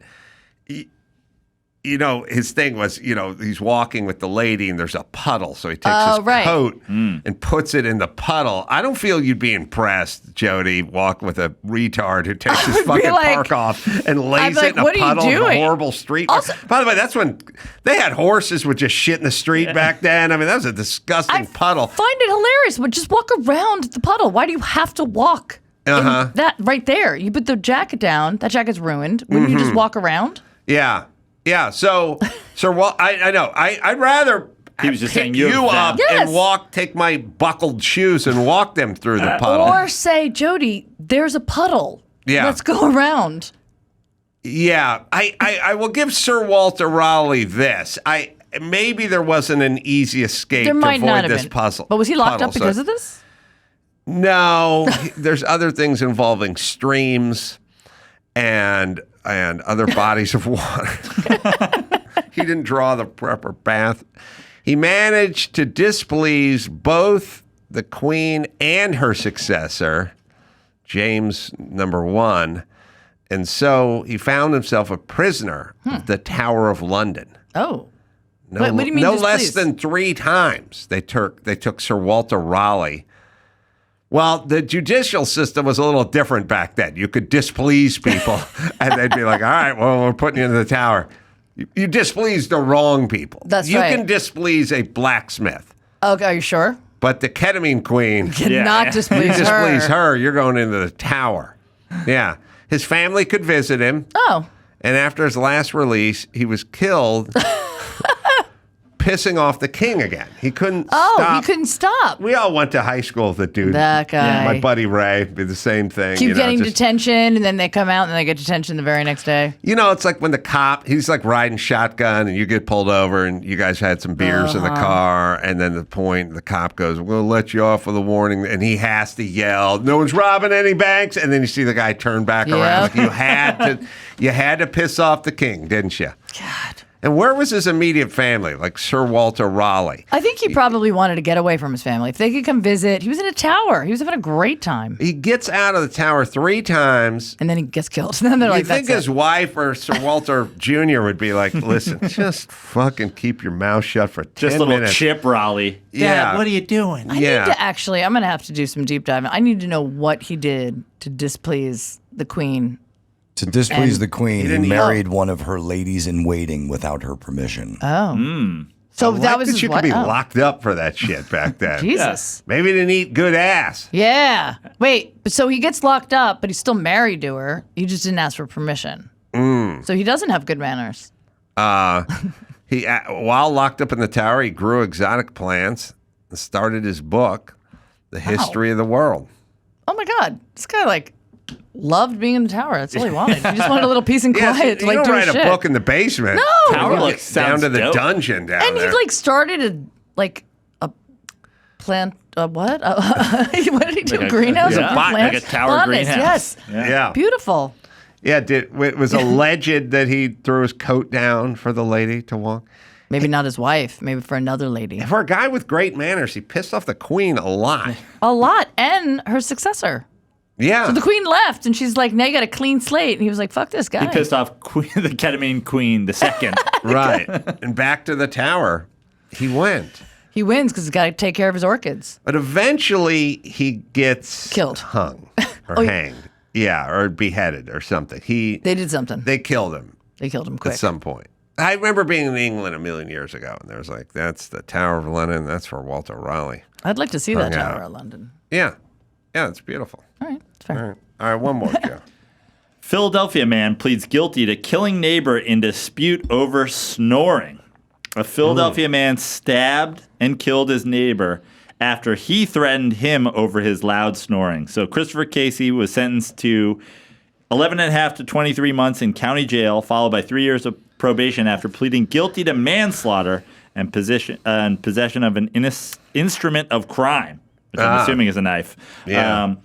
His Or neighbor also broke name in. Yeah. Of one of Jody's dates that he gives his Instrument of dork. crime? Yeah, that's what he calls his dick. Yeah, instrument of crime. Get ready Yeah. to be stabbed. Get ready to be impaled That's by my right. instrument of crime. That's what your dad plays, the instrument of crime. Yes. Oh, God. I have bad dreams now. Prosecutor said Casey stabbed Wallace after the other man pushed in his first floor window and threatened to kill Casey over his snoring. Okay, first of all, he got a very light sentence. He killed a man. Well, he killed a man breaking into now his you house. sound like not you, because the guy broke into his house at night. All right. Said okay. he was going to kill him. Okay, so then that was self-defense. All right, that's fair.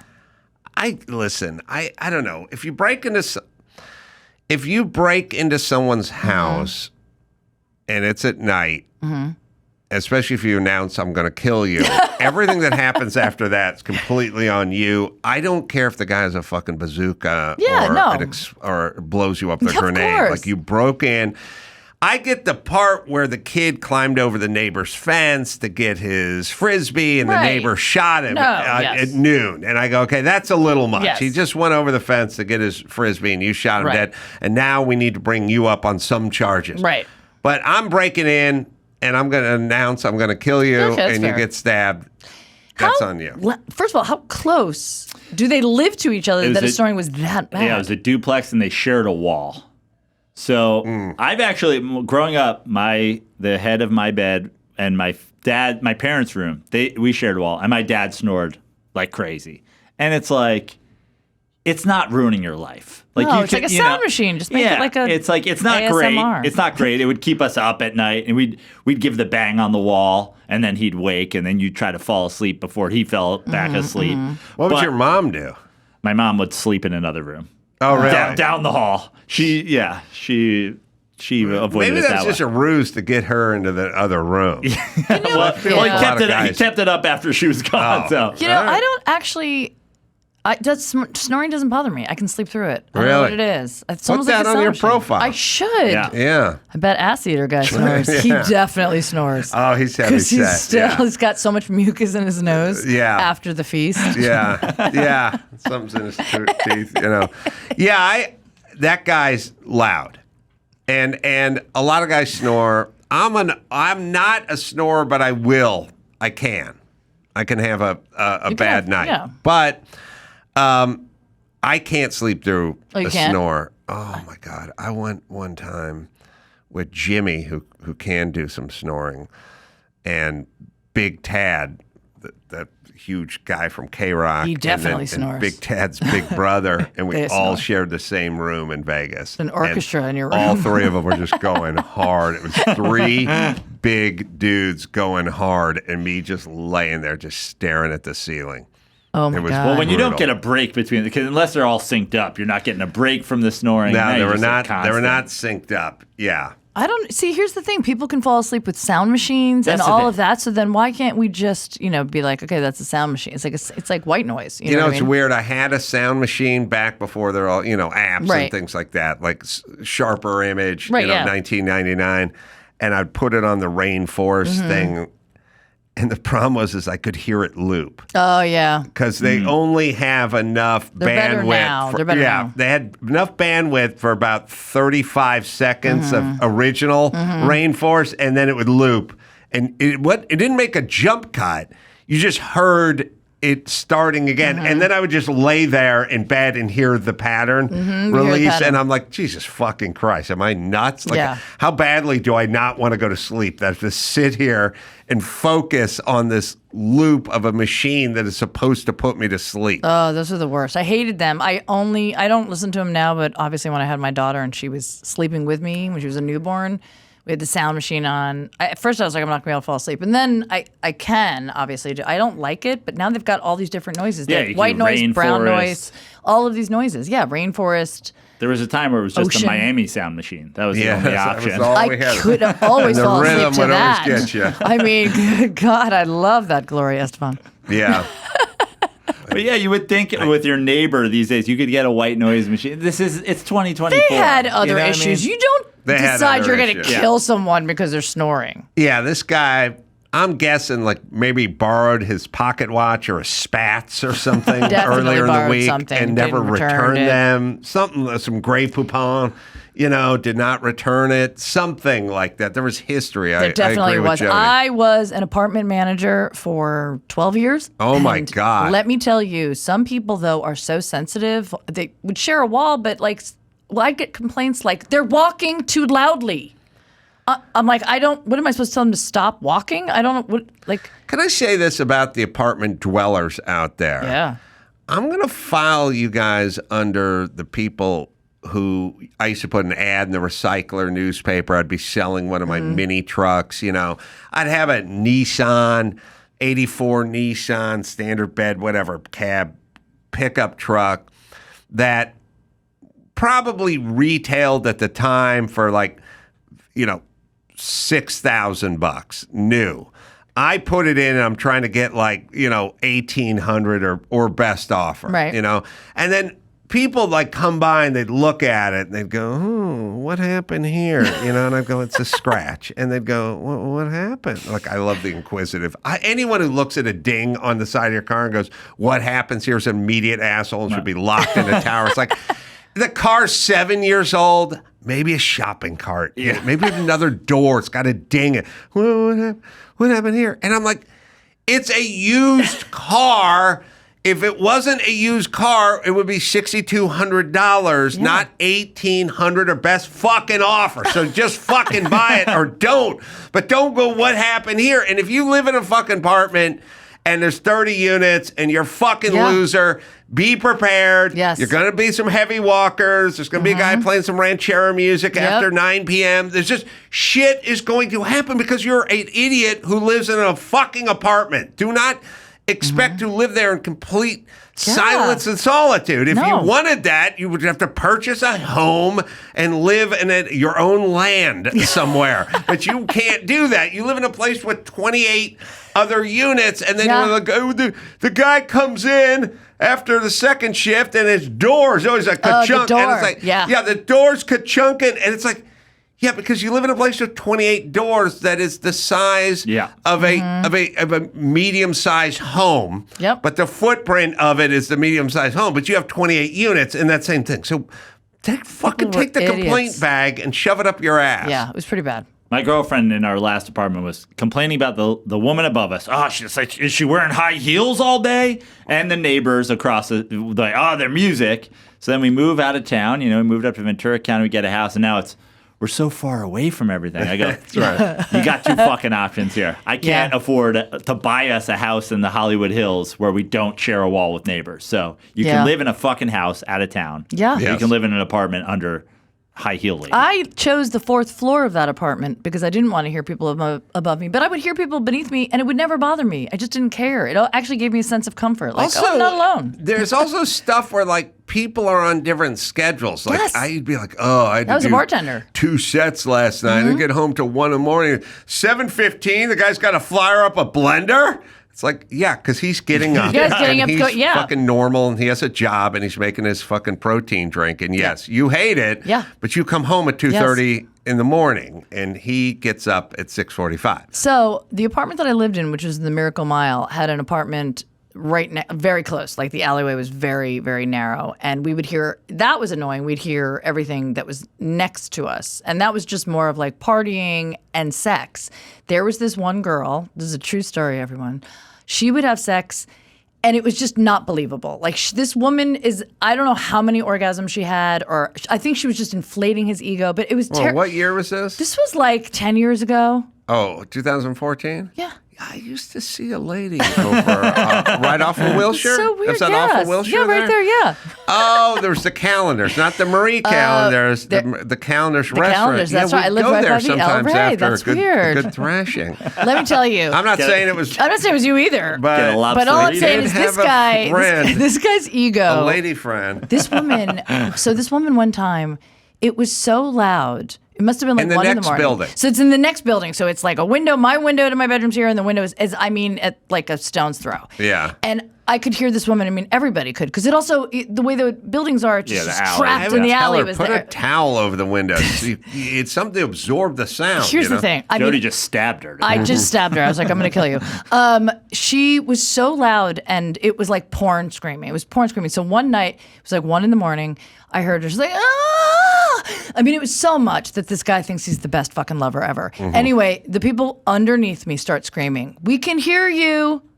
So now I'm hearing this woman moaning, and then my neighbor underneath me yelling, "We can hear you. we can't hear you. And like nothing, they're still going at it. Does she think Jodi's getting her ass eaten again? Or she know might it's this have. person? I mean, it was my friend Liz, so she knew it wasn't me. She knew if I was getting my ass eaten, I would have I would have at least put my face in a pillow to muffle the sound. So that's the polite thing to do. Yeah. So she's screaming, so I get up because now I'm like laughing, and all I scream is, "Come already!" And then we heard the window shut. I've yelled to come already. Come already! Well, I was but I was with the lady. But yeah. Just come already. All right. Well, enough sex talk for us right now. Skinny Jodi Miller's got a really funny stand-up special. Decades in the making. I saw it filmed. You should see it live and edited and all smelling like a new car. Yeah. So enjoy that. Available on YouTube as well. Joe, do you have any? I'm around. Just You're around. Look on my social medias, guys. Jodi Miller Comic. Around. Tommy Lahren, the firecracker commentator. Tommy Lahren will be on the show right after this. Viator. Oh, I love this. My kids just used it. They were in Japan and Spain. 2 places I've never been because I don't make enough money. Well, I'll pay for them, but not for myself. Viator. It's a tool to plan and book travel experiences around the world. Their app and website make it easy to explore over 300,000 travel experiences. Discover what's out there no matter where you're traveling or what you're interested in. Plan better experiences with 24/7 customer service, free cancellation, and real traveler reviews. So you get the insider information. Download the Viator app now and use the code Viator10 for 10% off your first booking using the app. Find travel experiences for you. Have the experience. See the place, but have the experience as well. Do more with Viator. O'Reilly Auto Parts are in the business of keeping your car on the road. Friendly, helpful service and parts and knowledge. All the stuff you need to maintain and repair your automobile. I've been with these guys for a million years. I always wear my O'Reilly hat when I'm walking around. People think I'm smart. And I am, because I use O'Reilly. Used to use the one up on Foothill in La Crescenta back in the day. I get my parts. I like to do it, hands-on. I got thousands of parts and accessories in stock, either in store or online. Never have to worry if you're in a jam.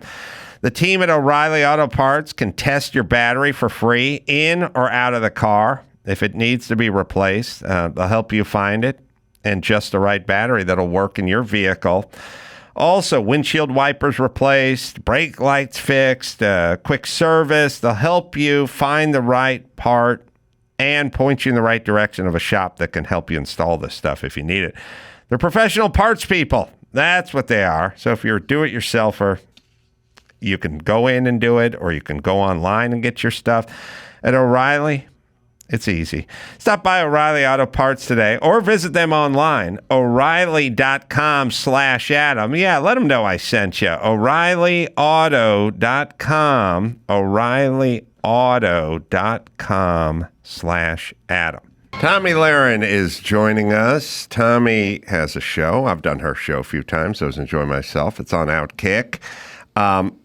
Tomi Lahren is Fearless is the name of the show, and you can enjoy that weekdays at 1 p.m. Eastern, so you can do the math. Good to see you, Tomi. Thank you for having me. Nothing going on in the country, so I'm glad that we have, a dull day.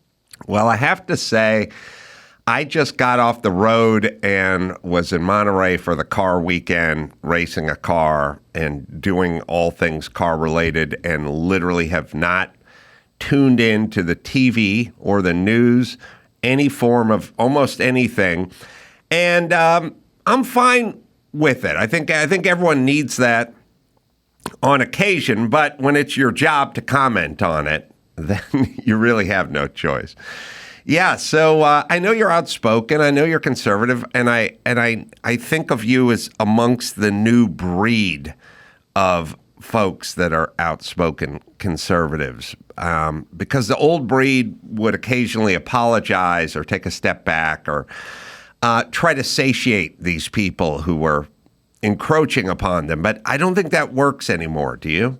No, it doesn't, because the second that you start apologizing for your beliefs, it really doesn't stop. You're never going to make these people happy. You're never going to make these rabid liberals who spend their time looking for things to be offended by a simple apology or whatever nonsense, media line you're supposed to say about how it was taken out of context. That's not how you really feel, or any kind of apology that you spin up. It's never going to make these people happy. So you're better off just sticking to your guns if you really feel that way. Now, listen, if you say something you actually didn't mean, or you really do feel sorry for it, apologize all day long. But I'm not going to apologize because I want the border closed and because, I want criminals to be behind bars. Sorry, not going to apologize for any of those things. Well, let's see if we can deconstruct it a little bit, which is to say, I don't think they care about what they want you to apologize for first and foremost. I don't really think they care about a lot of the stuff they're on. Now, when there's like stuff you care about, you want to kind of get it done and you want to check that box. And I almost treat it like a physical mechanical task. If there's something around your house, the garage door doesn't work. Okay, fix the garage door. Let's get that taken care of, But then they bring up stuff like voter ID, or, remember it was a full week of Ron DeSantis said, don't say gay. And they all went nuts. And now they never bring it up again, but it's not been fixed. They're done with it. So did they care? Did they care about don't say gay? Did they think? I remember Ron DeSantis said slavery was a good thing, and they all went nuts again, but they never bring it up again. It's as if if I said, we got to fix the garage door, and then it never got fixed. And then like 2 years later, I just went, I'm not bringing it up anymore.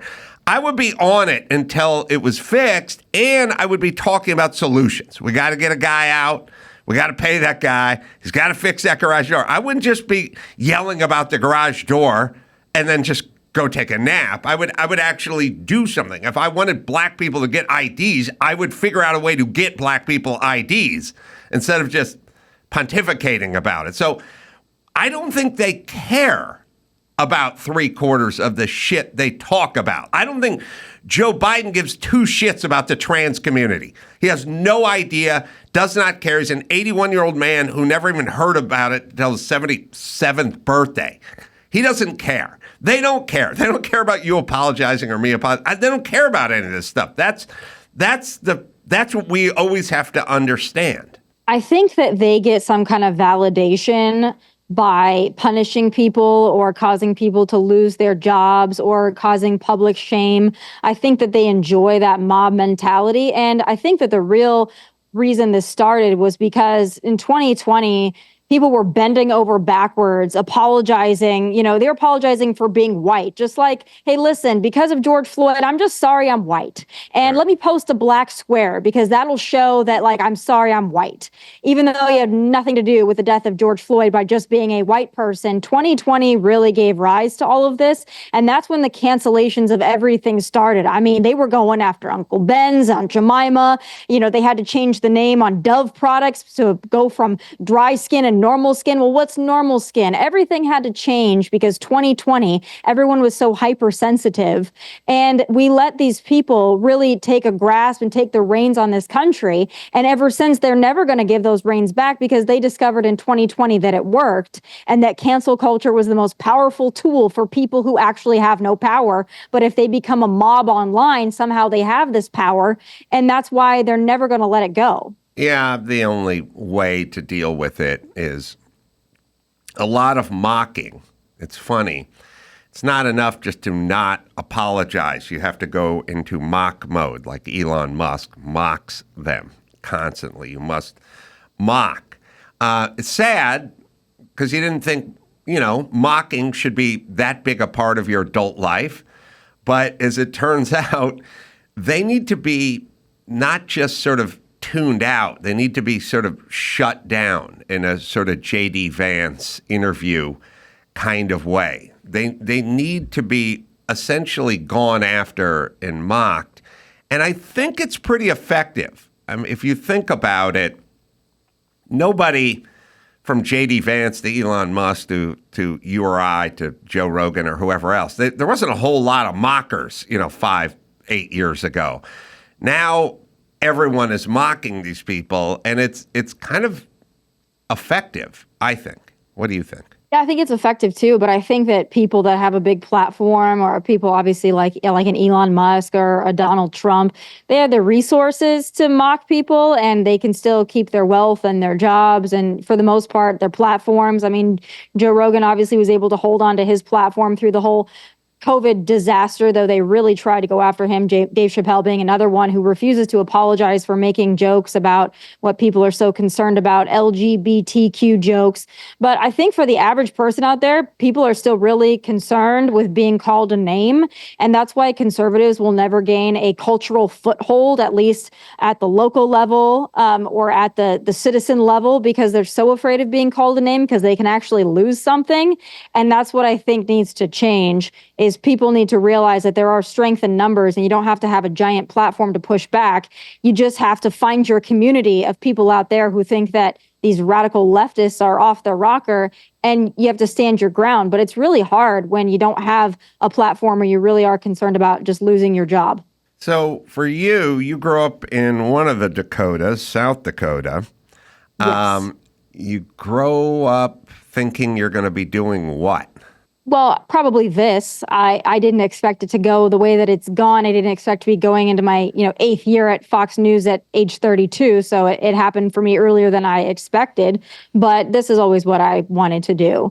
Growing up in a conservative state that nobody really seemed to care about, to me, it was important to give middle America some kind of a voice because we do matter. Donald Trump tapped into that in 2016, and that's why he won.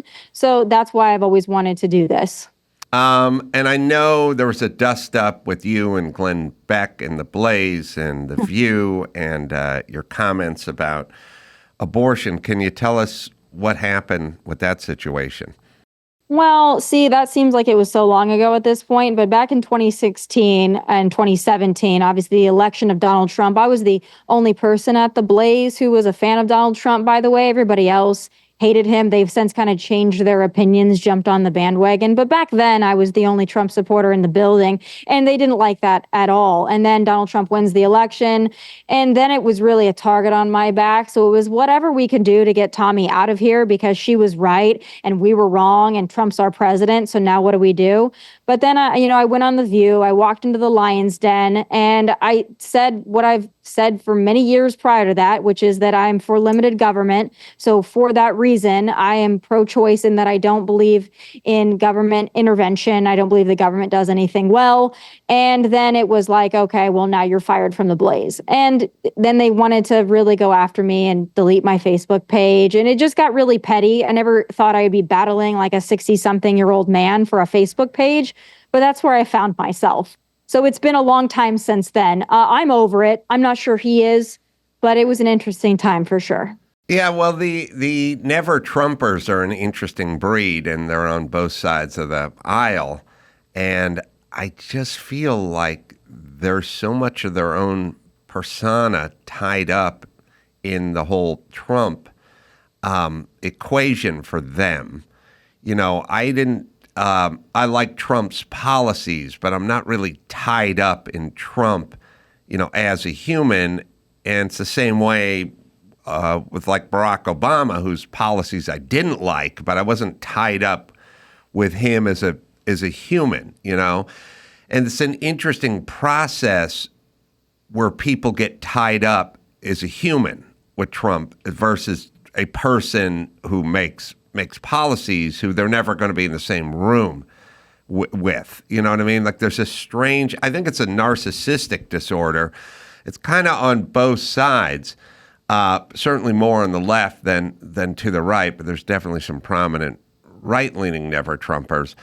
And I think the reason it elicits that reaction is there's too much of their own viscera tied in with Trump. It shouldn't be that.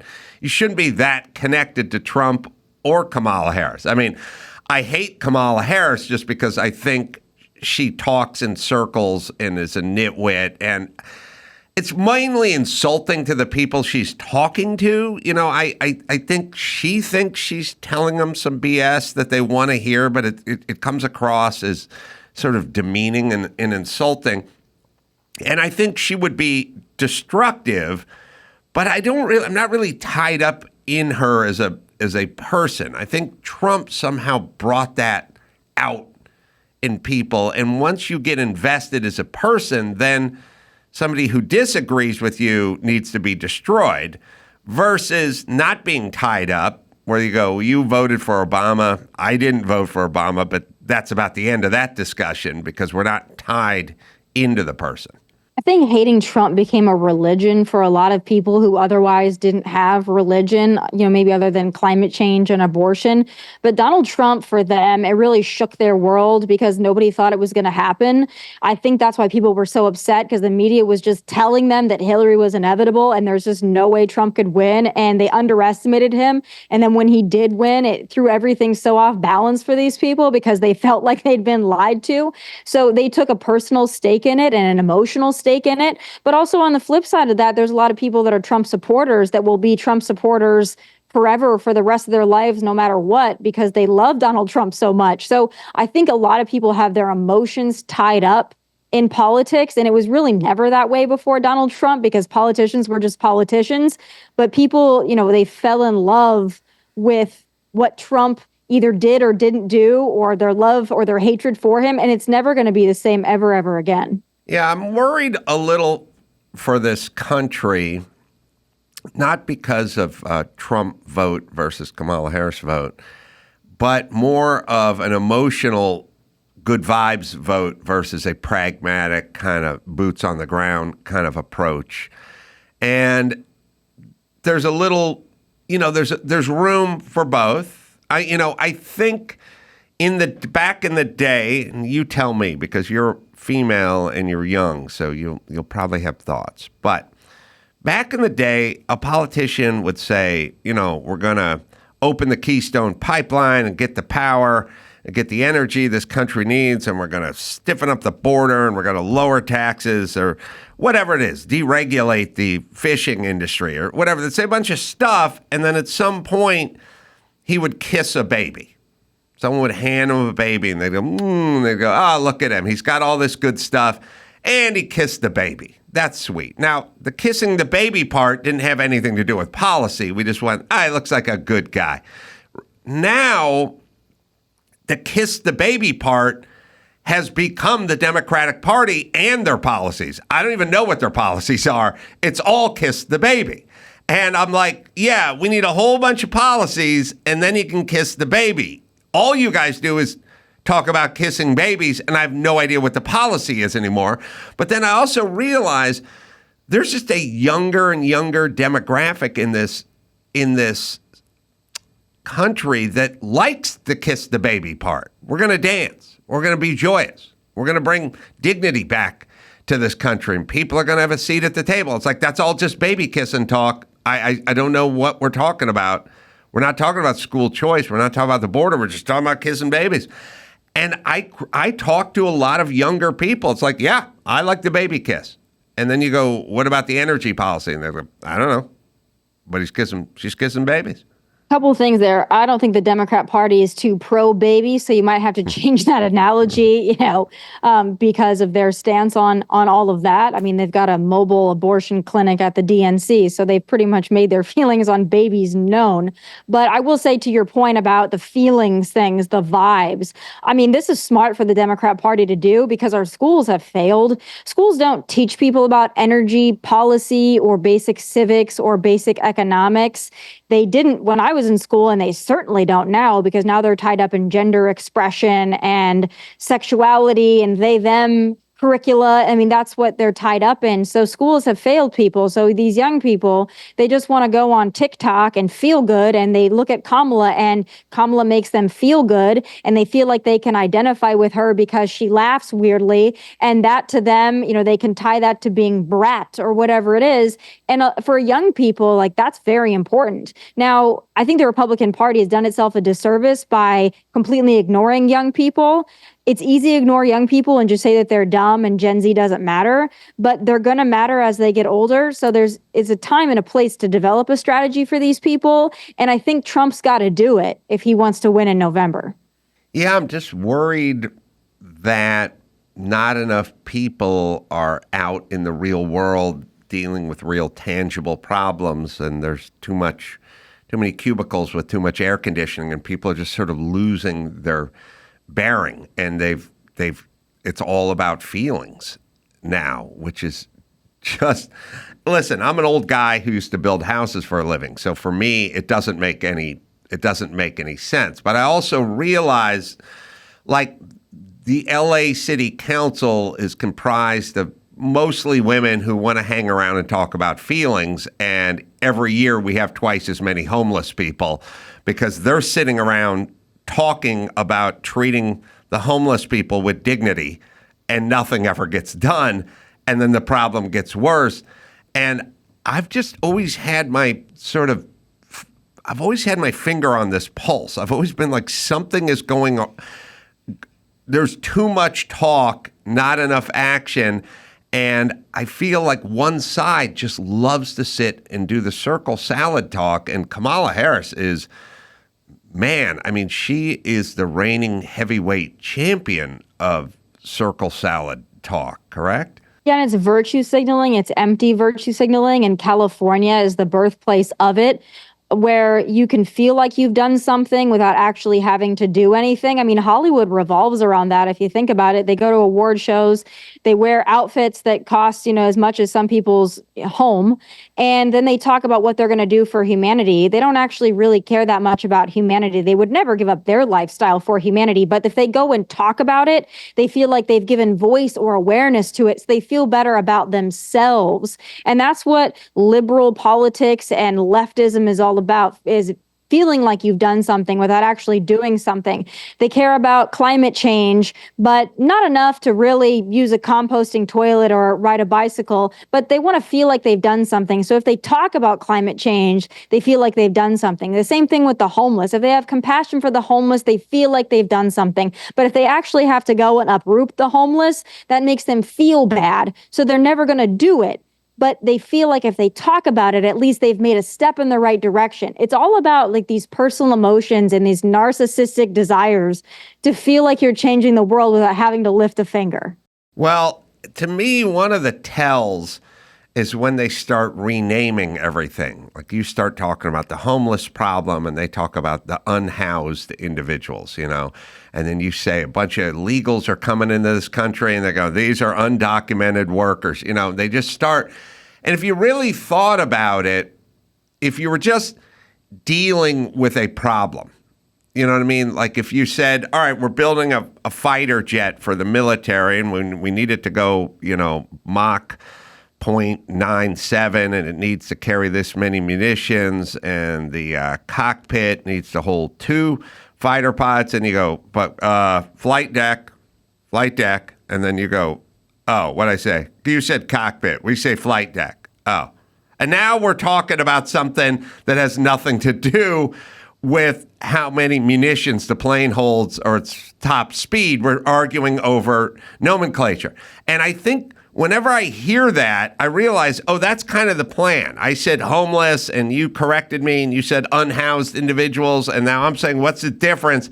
And then you're telling me I screwed up your pronouns, and now we've dedicated the meeting to talking about nothing, except for you get to correct me all the time. Yeah, it's a trap, and that's why I've been so vocal, at least in this upcoming election, with, you mentioned mocking, and that's something that Donald Trump does very well. He mocks people and he can kind of knock them out by mocking them. He's done it to every Republican he's ever been up against. He's given them a nickname. It's stuck. He ruined them. He destroyed them, no matter how good they were. I mean, his mockery really was effective. But I worry in November that the mockery, at least on his part, of Kamala Harris isn't going to work, because now when he mocks her and he calls her dumb or he questions her race or whatever it may may be, then she and the left can spend the entire time talking about how mean he is, and they don't have to actually talk about their plans or their policies. So in a way, the mockery at this point is playing right into their hands because they can spend their whole time talking about that, and they don't have to talk about how Kamala wants to price fix the grocery stores. So I think to a point it's been effective for him, but moving forward, boy, I don't know if it's going to work. I wish people had a little better sense, a little better horse sense, like I live in California, sadly. Gas is $5.50 a gallon, and every 14 months, Gavin Newsom says he's going to go after these big oil companies who are gouging us.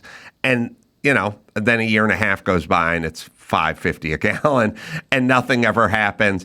And the notion of Kamala Harris is going to fix the economy by going after all these, big corporate entities. She's going to go after Walmart. She's going to go after McDonald's.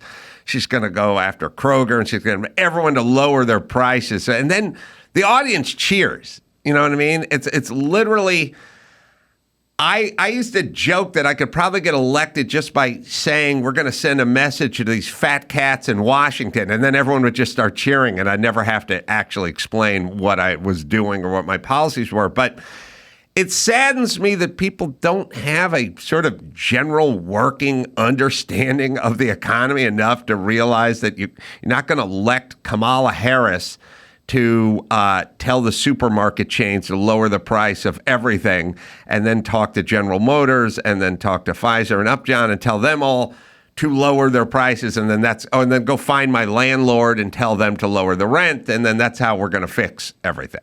But it sure sounds good to people who have been taught to hate the man. And to them, the man is the corporations or the CEOs. But really, the man is the government. And the government created this problem. But now the government wants to solve the problem that it created, because that's how government exists. It creates problems and then it vows to solve the problems that it created. But COVID started a lot of this because people were used to getting that mailbox money, and people didn't really care that it was going to cause massive inflation. They just wanted their mailbox money, because if they got something in their mailbox that they didn't have to work for, they felt better about it. And, be damned with what it was going to do to the rest of the country. And in that moment, it worked for them. And we've got people so used to that they really think that's how it works now. Like someone else will always pay for it. But you see in California, all the people that were paying for everything decided to move to Tennessee or Texas. So at some point it crumbles.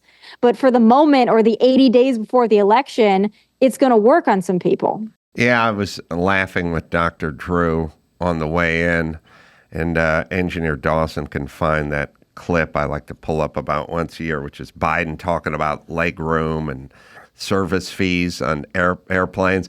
And the reason I always think about that clip for two reasons. A, it's been 3 years now, right? We'll find the date, but it's been like 2 years. And he was up there and he's just like, I don't like these hidden fees. You want the extra leg room, but you pay for it, but you don't know you paid for it until after you get the ticket or something. First off, whatever he said didn't make any sense at all, which is anyone who's flown anywhere knows that you check the box and you pay as you go along. If you want Comfort Plus, you pay for Comfort Plus and you order Comfort Plus. You don't find out about it later on. And then, of course, the best part, which is how it disproportionately affected the poor people and black and brown people, which I like now that there's two categories. There's poor people and black people. But I don't know. Has it been 2 years, Dawson? Here's my whole point. What was he saying? Who is he saying it to? And how has this affected us? I fly a lot. 2 years. It's been exactly 2 years. Wow. August 2022. All right. It's been 2 years since this proclamation. And all I'm saying is what came out the other end? Where are lower prices when it comes to flying? Well, I'll play it for you, Tommy. It's always good for a laugh. Some airlines, if you want 6 more inches between you and the seat in front, you pay more money. But you don't know it until you purchase your ticket. Look, folks, these are junk fees. They're unfair, and they hit marginalized Americans the hardest, especially low-income folks and people of color. I just love that there's two groups. and people of rich people of color would be affected by the 6 inches of knee room. Also, how does the airline figure out what color the person is who's buying the tickets online? I have no idea what he's talking about. I don't think he has any idea what he's talking about. It's been 2 years. I don't know how this has affected anything. I'm fine with a policy, but I don't know what that is. I don't even know who he's talking to. I don't even know what he's talking about. Did he know what he was talking about, Tomi Lahren? I don't think he knows what he's doing from day to day. I'm not entirely sure who's running the country right now, but he talked about junk fees, and I believe it was his first State of the Union too. And I was taken aback by the fact that he spent so much time talking about junk fees when we had a wide open border. We had thousands of people a day coming across our border. We had inflation that was through the roof. We had, people losing their jobs over not getting a COVID vaccine. And he's sitting there talking about junk fees as if that's the worst thing that could be happening to the American people. But I think that for them, that's maybe like a winning message to make people feel like he's going to solve an everyday problem that he's never going to solve. Yes. And Kamala is sure not going to solve the problem. Also, in terms of junk fees, it costs me $35 more to fill up my gas tank, and a steak's an extra $20 when I go out to eat. That's a fee that's not a junk fee, but it's living and breathing, and with you, you're living it every day. I just love when they're like, the junk fees, not sure who this affects. I don't know what percentage of Americans do a lot of flying and will be affected by said junk fees, wherever they come from. But that talking about junk fees is sort of a luxury. And I have a thought that I always, it's a psychological thing, but I'll see what you think about it, Tommy. You're saying the border's wide open and inflation's through the roof and the price of gas has doubled, right? And they're talking about junk fees for airlines, right? Here's my theory. I've always had this theory, but you can tell me what you think.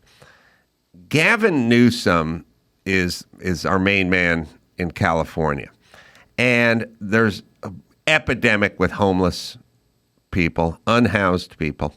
There's an epidemic of people fleeing. They lost like $2 billion in tax revenues, last year or whatever, just because the tax base is moving out. The schools aren't ranked in the top 40.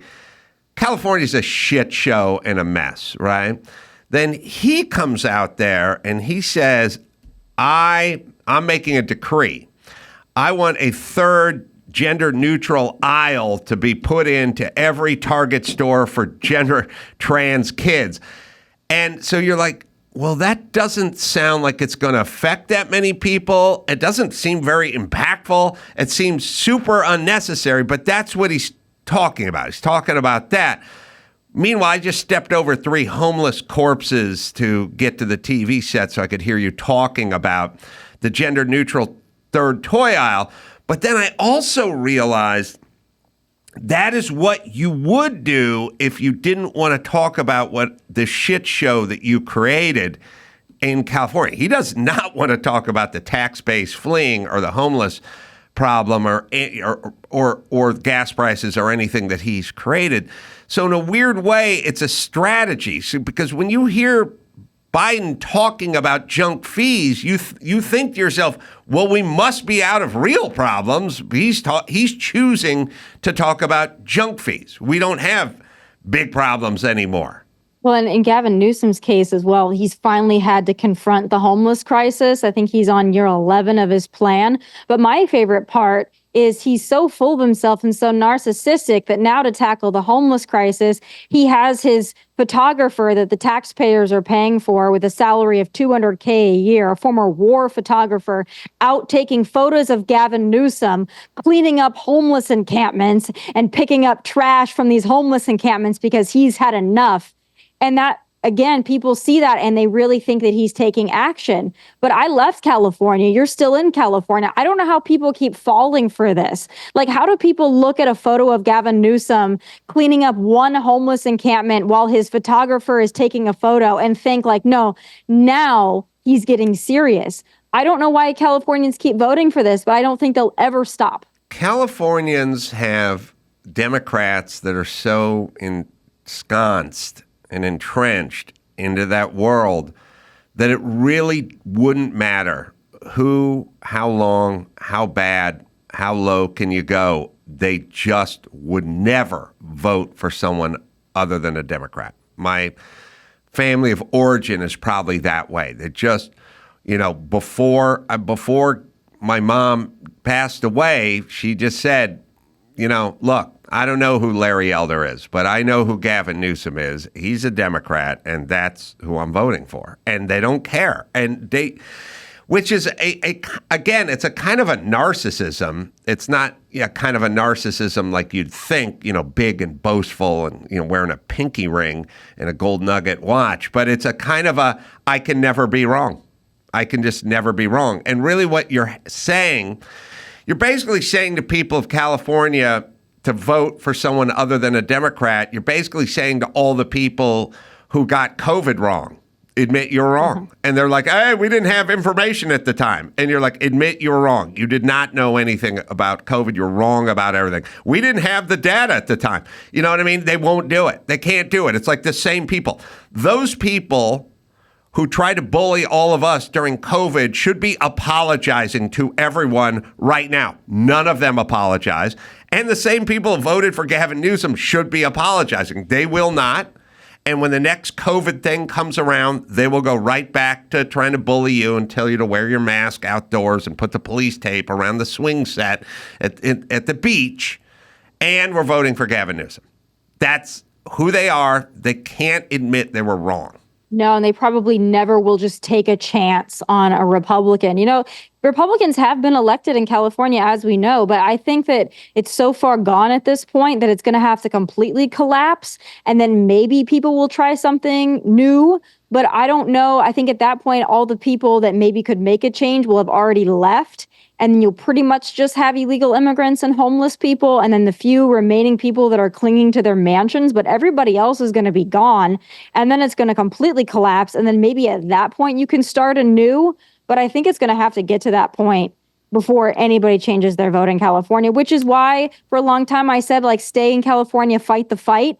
But I tell people now, listen, if you can get out, because it's not going to get better. It's just going to get worse. And do you want to be around for the apocalypse? Yeah, it's a very confusing time because, you kind of go, well, a lot of people are like, look, I don't think we could handle Trump, we got to get Kamala Harris in there. And I'm like, well, Kamala Harris is essentially Gavin Newsom, and she's going to take it nationwide if she gets in there. That feels so untenable to me. It's the policies just seem so untenable. And it's also interesting that her strategy is to not talk, is to not give interviews or press conferences or have a dialogue. You know what I mean? And I think most people on the left would go, that's a smart strategy. And I go, but you're saying you have this person, you want to elect this person, but this person is too scared to give an interview, and you think that's a smart strategy. And I think, aren't you admitting that this person is not capable of this? And doesn't that bother you? And they go, no, it's a good strategy. Like they're getting a certificate to make their dog into a service dog so they can fly with the dog. It's smart. It's you are kind of ripping off the system, right? She's not giving interviews. Yeah, smart. If I was advising Kamala Harris, I would hide her for as long as possible. That would be my strategy for Kamala, is take it all the way down to the wire before she has to do anything. We're going to have a debate in September. I think she's going to prepare from now until then. And I think she's going to do well because she, unlike Joe, can memorize and she can keep some kind of talking point database in her mind. Joe couldn't, and that's why he crumbled. But I think she's going to do well, and then that'll just lead right into early voting. And I think Trump will probably say something that rubs people the wrong way and hurts their feelings probably 100 times between now now and then. So if I was advising Kamala, I would say stay away from the press as long as you possibly can, because there will still be people that will just vote for you because. So don't give them ammunition if you don't have to. And I expect that to be the strategy moving all the way till maybe mid-September.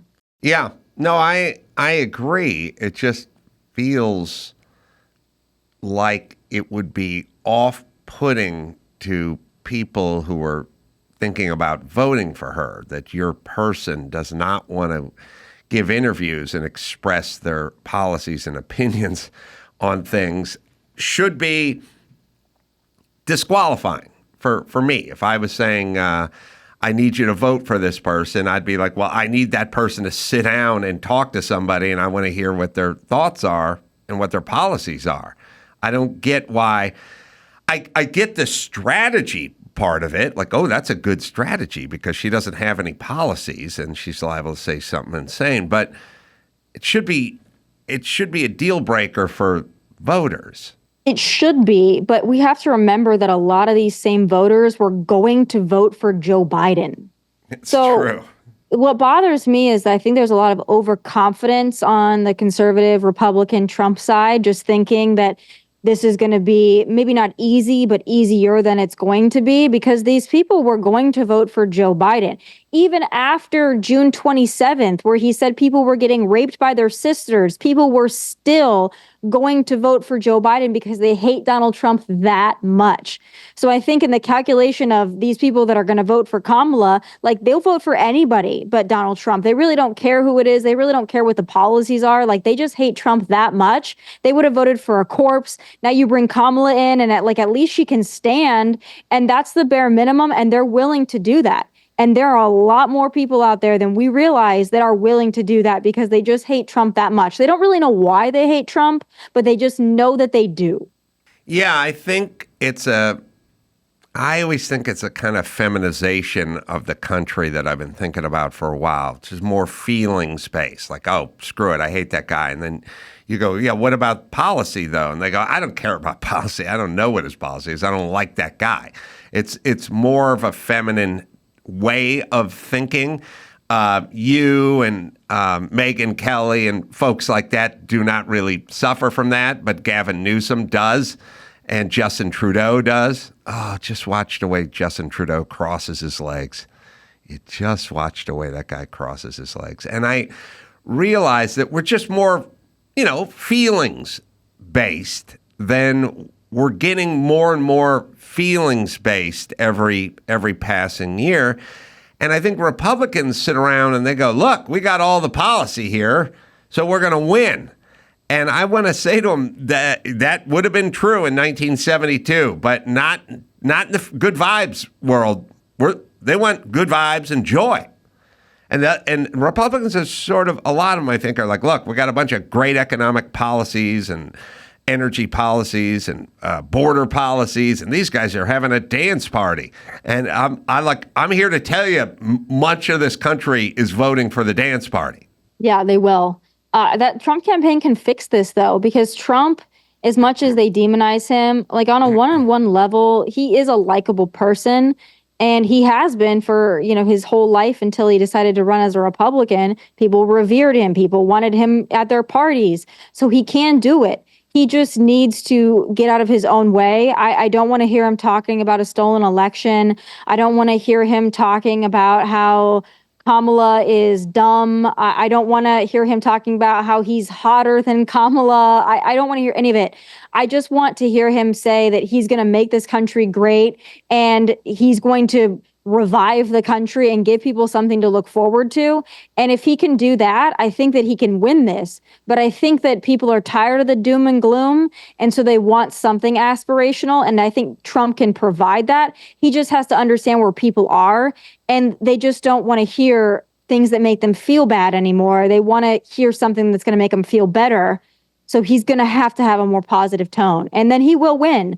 But right now, I think people being told that their life is crap might not be working as well as they had hoped. Yeah, I agree. It's kind of a, it's a strange balancing act, because the Democrats will go, oh, Trump's so negative, talking about how we're a laughing stock on the world stage and how people can't afford to go out and buy the necessities or afford a home or whatever. It's like it's such a negative discussion, the border, everything, doom and gloom. And then we over here, we're offering a positive message about dance and being joyful and celebrating. And it's like, so you have a joyful message and then you have a negative message, but the problem is the dance party with bad policies is going to create more doom and gloom. Like, it's this weird balancing act because he's going, you're paying a third more for your groceries and twice as much for your gas. It's like, hey, Captain Bummer, why don't you reel it in? But really what he's saying, and he probably needs to figure out a way to do a better job of saying this, is I'll get gas prices cut in half, and I'll get the steak prices cut in half, and then we'll have a dance party. Exactly. I think that's exactly the move. I think this is how I'm going to fix it. I'm going to fix it quickly. And he does that to an extent. But the problem is that he says, certain things that he'll say, and it might just be 5 seconds of a 2-hour rally. But the 5 seconds are what gets played by the rest of the networks and gets the headlines and gets the blurbs on Instagram with the TMZ headline, and the same thing with JD Vance. And people that don't follow politics, they're not going to watch a 2-hour rally. They're certainly not going to go to a 2-hour rally. So just don't give them those lines. Like, maybe don't go off script for a while. I know we love it when Donald Trump goes off script, but we're already going to vote for him. So maybe just stick on script just for the next 70 days. Maybe just reel it in and just be as Reagan as you possibly can. And I think that would do him well. Don't give him the headline that they so desperately want from you. You should be working on his campaign, my dear. Tomi Lahren, the show, Tomi Lahren, is fearless. It's available on Outkick.com and YouTube weekdays, 1 p.m. Eastern. I'm always glad to be on Tommy's show. I'm glad we're able to have you on our show. Thanks for having me. I hope to have you back soon. Best of luck in California.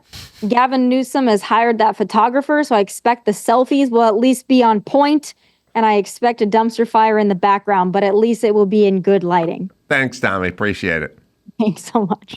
All right. I want to thank Jodi Miller for coming in today and Joe Praino for doing the news. I'm going to be in Vegas, 2 shows Thursday, doing stand-up this Thursday at Jimmy's Theater. Come on out. Good shows, good comedians. Boise, Idaho at the Egyptian Theater doing stand-up. That'll be September 6th. Albany, Oregon. Lynn Laughs. Just go to, that'll be September 7th. Go to adamcarolla.com for all the live shows. Until next time, Adam, for Tommy, Jody, and Joe saying mahalo.